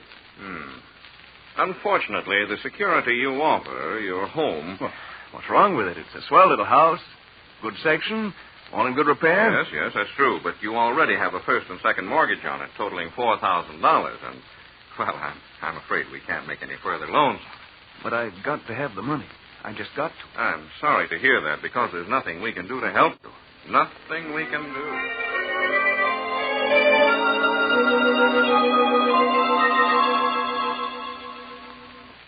You say you're not employed, Mr. Harrison. No, I own a shop. I'm a locksmith. Mm-hmm. Well, that means you're never certain of your income. If you had a job now, a regular income you could depend on... What are you getting at? You mean you're not going to let me have the money? I certainly wish I could, but under the circumstances... Well, I'm sorry, very sorry, but there's nothing I can do. afraid the collateral you suggest isn't satisfactory, Mr. Harrison. We'd lend you the money if we could, but we just can't. Sorry. But I've got to have it. I've just got to. Sorry. It's to save Mary's life. She'll die if I Sorry. don't. And I won't let her die. I won't. Sorry. Sorry. Look, Sorry. you must. Sorry. Listen.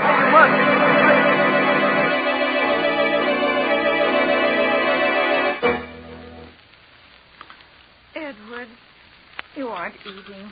Oh, and you're so quiet. Dear, is there anything wrong? Well, oh, no, of course not. You're worrying about me, aren't you? Why, no, Mary. I was just thinking about making some changes at the shop. But... Darling, you don't have to lie to me. I know I'm not well, but I'm going to get better. Really, I am, I promise. Of course you are.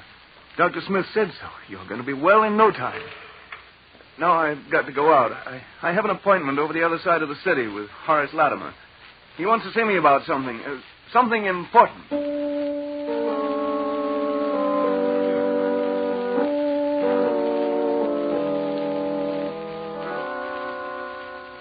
Edward had no appointment with Horace Latimer, but went to see Horace anyway. For he and Horace had been boyhood friends, and their paths had separated, and Horace had grown wealthy. But in his desperation, Edward Harrison hoped that Horace would remember the past and would lend him the money he'd been trying to raise all day. Horace could spare it easily. But would he? 1,500. That's rather a lot of money, Ed. I know it is, Horace, but it's for Mary, for an operation. I've got to have it. Yes. Why don't you try the bank? You have a house, a business. I have tried the bank and all the personal loan companies in town. They all turned me down, said the security wasn't good enough. I see. Well, that's too bad. But I don't quite understand why you came to me, Ed. Because we're friends, that's why. Because when we were boys, we agreed that we'd each of us always lend the other a helping hand if we could. Boys don't understand business very well, I'm afraid, Ed. No, I suppose not. They don't understand business. They just understand friendship.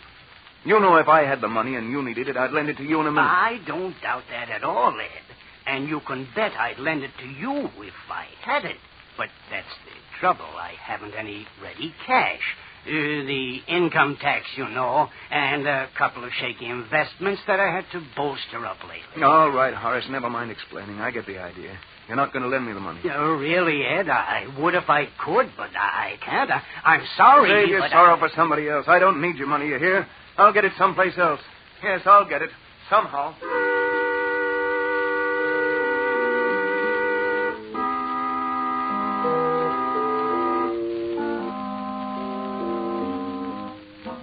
After he had slammed out of Horace Latimer's expensive home, Edward stood for a moment on the dark street corner, staring back with bitterness in his face.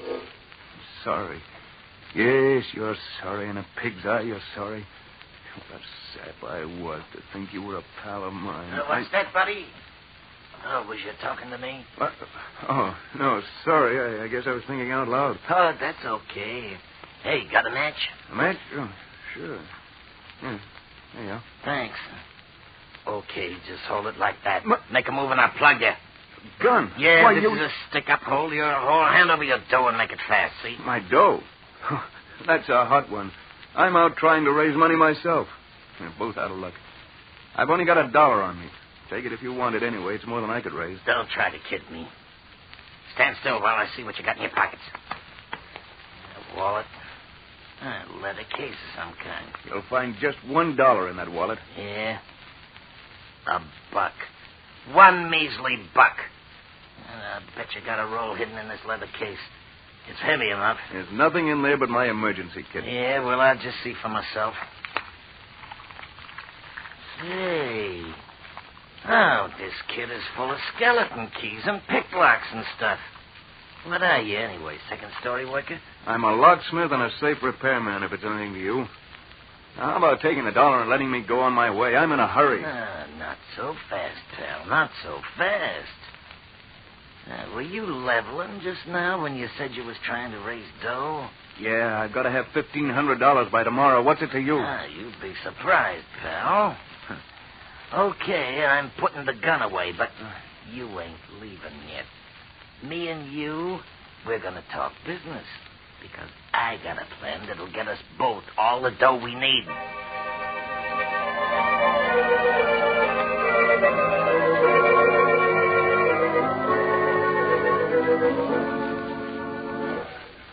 Two more beers, waiter. Coming up. Well, is it a deal on the proposition?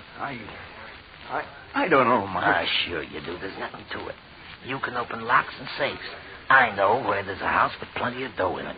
You and me together, we'll go get it. We'll make a team. What, burglary? I ain't never stolen anything in my life. Listen, you said you needed the dough bad, didn't you? So do I, plenty bad. You said you'd do anything to get it, didn't you?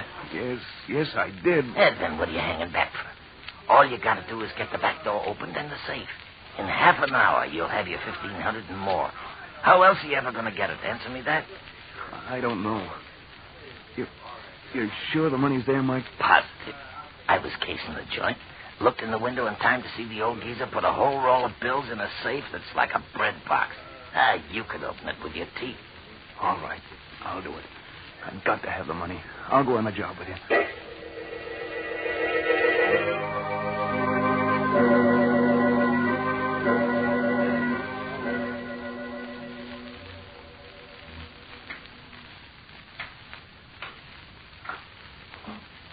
Okay, this is the joint. Everybody's hit the hay long ago. It'll be a cinch. The luck looks easy. But I shouldn't be doing this. There must be some other way to get the money straight. Don't be a sucker all your life. You gotta take what you want in this world. If you don't, you'll never get it. Everybody's a crook of some kind. Take it from me. Well, get on. Get that door open. We gotta get inside before we're spotted. All right. Let me take a second, I think. Yes. There. It's unlocked. Okay. Get inside. The safe's in the library. Down this way. Don't make any noise. You're sure there's only two of them in the house? Yeah, the old guy and his butler. Probably both of them deaf as posts. Here's the library. Come on. The safe's behind the picture on the wall. This picture? Yeah, that's it. I'll lift it down. There you are. That safe is just a kid's toy. Go ahead. Get it open. It won't be that easy. But I'll have it open inside half an hour.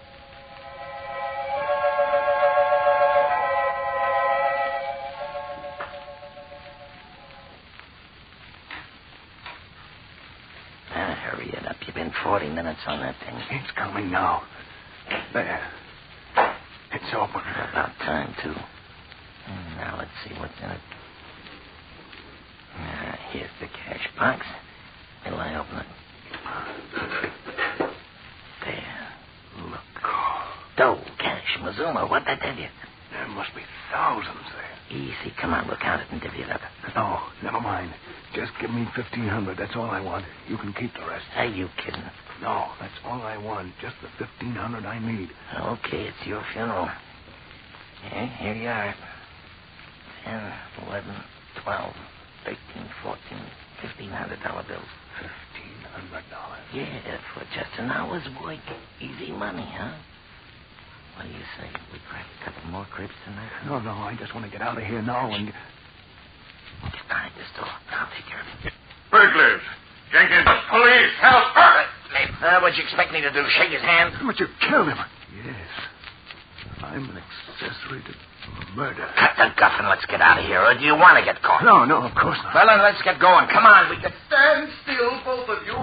I have a gun and I have you covered. The butler. If you move, I'll shoot. I can see you perfectly. He's standing on the stairs. He's got a gun. We're caught. No, not yet. We ain't. Not for an old scarecrow with a rusty horse pistol. Put up your hands. I'm going to call the police. You've done something to the master. Okay, we'll put up our hands. Fight fun, we will. Oh! I shot him. We got to get out of here in a hurry. Those shots...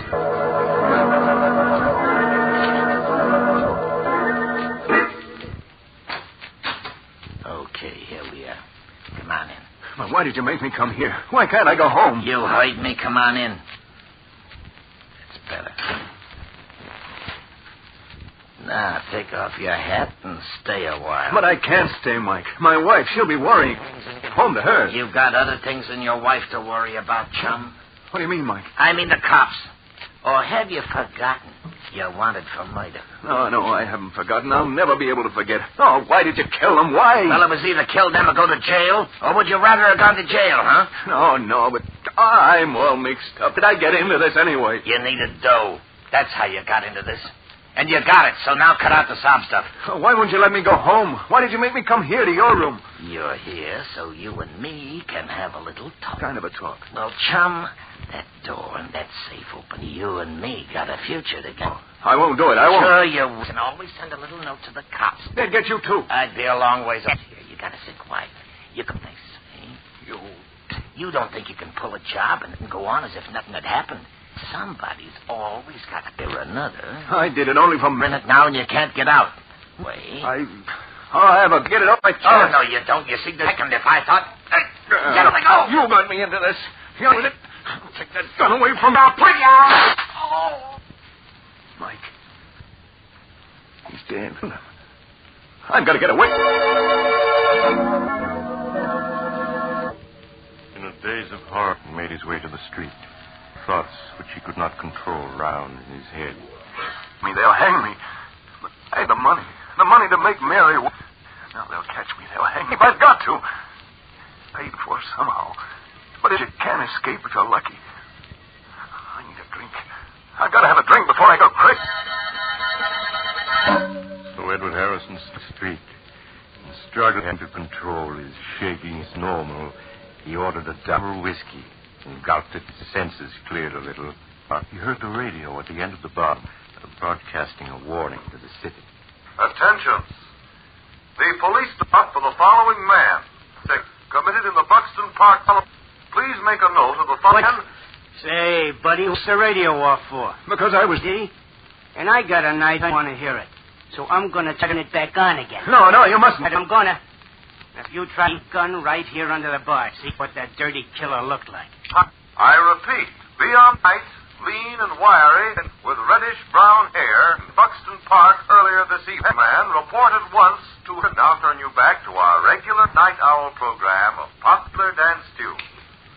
Lean and wiry with reddish-brown hair, huh? Well, that ain't you. You're heavy-set and black-haired. But for a minute there, you had me going. I was positive you was the killer the way you didn't want me to hear the description. I guess you just jumped me, huh? Well, here. Have another drink.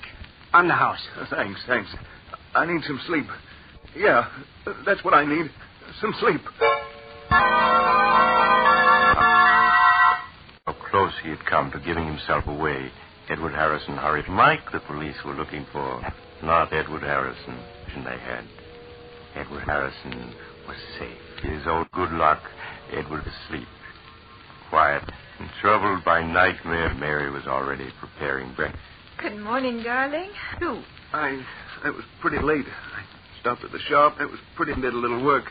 I forgot to watch the time. Oh, and this morning you look terrible. I know. You're worrying about me. Oh, but you about me. Really, I am. Of course you are. I'm going to see to that. What do you think? Dr. Smith called up last night. He wanted to talk to you. Said he had some good news for you. Good news? Yes, but he wouldn't tell me what it was. I don't know why. He asked for you to stop in at his office this morning. I think I know what it is. Yes, sure, I'll go right over and see him. Oh, but darling, you're going to eat breakfast first, aren't you? I'll eat when I get back. I want to see the doctor first. Anyway, I'm not very hungry. Well, all right, Edward. But please hurry back. I want to know what the doctor says, too. Yeah, sure, Mary. I'll be right back. But everything's okay now, darling. Everything's okay.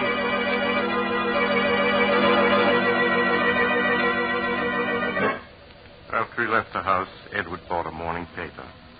Big headlines told of the murders the night before, but he scarcely saw them. His eyes hurried through the story until he found what he was looking for. The news that Mike's body had been found. The butler Mike had shot had given the police Mike's description and then died before he could tell them there was anyone with Mike. So the police had listed Mike's death as a suicide or an accident. and close the case. Edward Harrison was safe. Perfectly safe. Safe. I'm safe. Mike was wrong. Sometimes you can get away with murder and not have to pay anything if you're lucky. And I've been lucky. I've been lucky.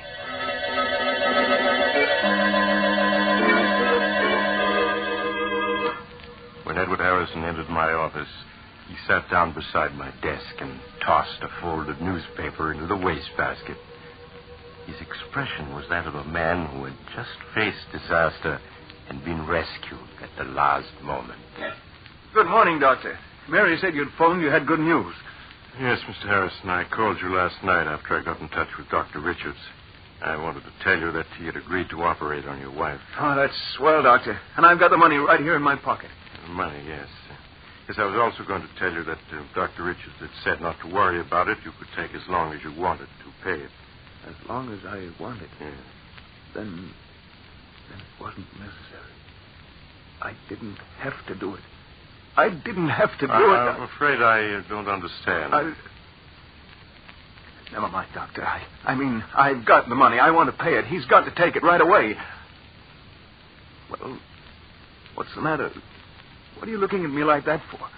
The operation is going to save Mary's life, isn't it? You said it would. You can go back on your word. You can, do you hear? It's not that, Mr. Harrison. Yes, the operation would save your wife's life, but unfortunately, Dr. Richards was the only man in this country able to perform it. Well, so what? He said he'd do it, didn't he? And I've raised the dough to pay him, so what's the hitch? Mr. Harrison, Dr. Richards can't perform the operation now. But you said... He was tragically murdered last night by a burglar who broke into his home in Buxton Park.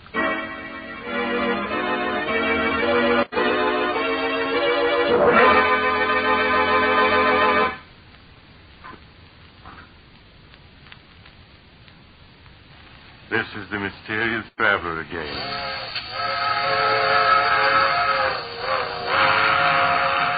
Did you enjoy our little trip into the life of a man who thought he could make good come out of evil? Poor Edward Harrison. He didn't believe that crime must always be paid for by someone, did he? What became of him? Well, after his wife died a few months later, he confessed everything to the police. He didn't have anything to live for, poor fellow. But I hope his experience will teach you that crime really doesn't pay. I always say that if... Oh, you're getting off at the next stop. I'm sorry. But perhaps we'll meet again soon. I take this same train every week.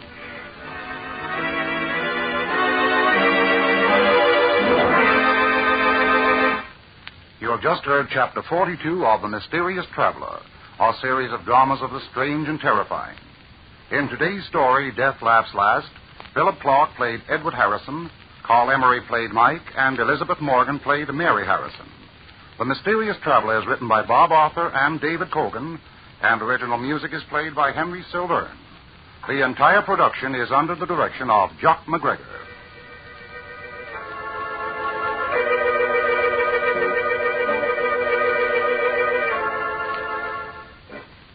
And now, an important message for all of you. This is Jock McGregor speaking. The National War Fund drive begins tomorrow. As you probably know, this fund includes over 22 of the major war relief and service organizations. As the war progresses on all fronts, more and more people will need help. Our armed forces, American prisoners of war, our allies, and people right here at home. And by giving to the National War Fund, you will be helping. Consider just one of the many organizations that the War Fund supports, the USO. More than 3,000 service units are in operation, clubs where our servicemen and women find recreation, dances, educational activities, reading, writing, and game rooms, and religious counsel. The USO is responsible for the traveler's aid desks, which help servicemen make connections and find sleeping accommodations. It operates the lounges in railroad and bus terminals. USO camp shows bring American entertainment to our troops at camps and stations throughout this country and in all of the combat zones. Groups who play the jungle circuit in the South Pacific, the desert circuit in North Africa, the grass skirt circuit in the Hawaiian Islands, and the foxhole circuit in combat zones just behind the front line. We can't measure in money the good accomplished by the USO, but we can help to continue that good work by giving our money the National War Fund. So when your community war fund or war chest representative calls on you, give and give generously. Listen next time to a tale titled The Man the Insects Hated. Another tale of the mysterious traveler.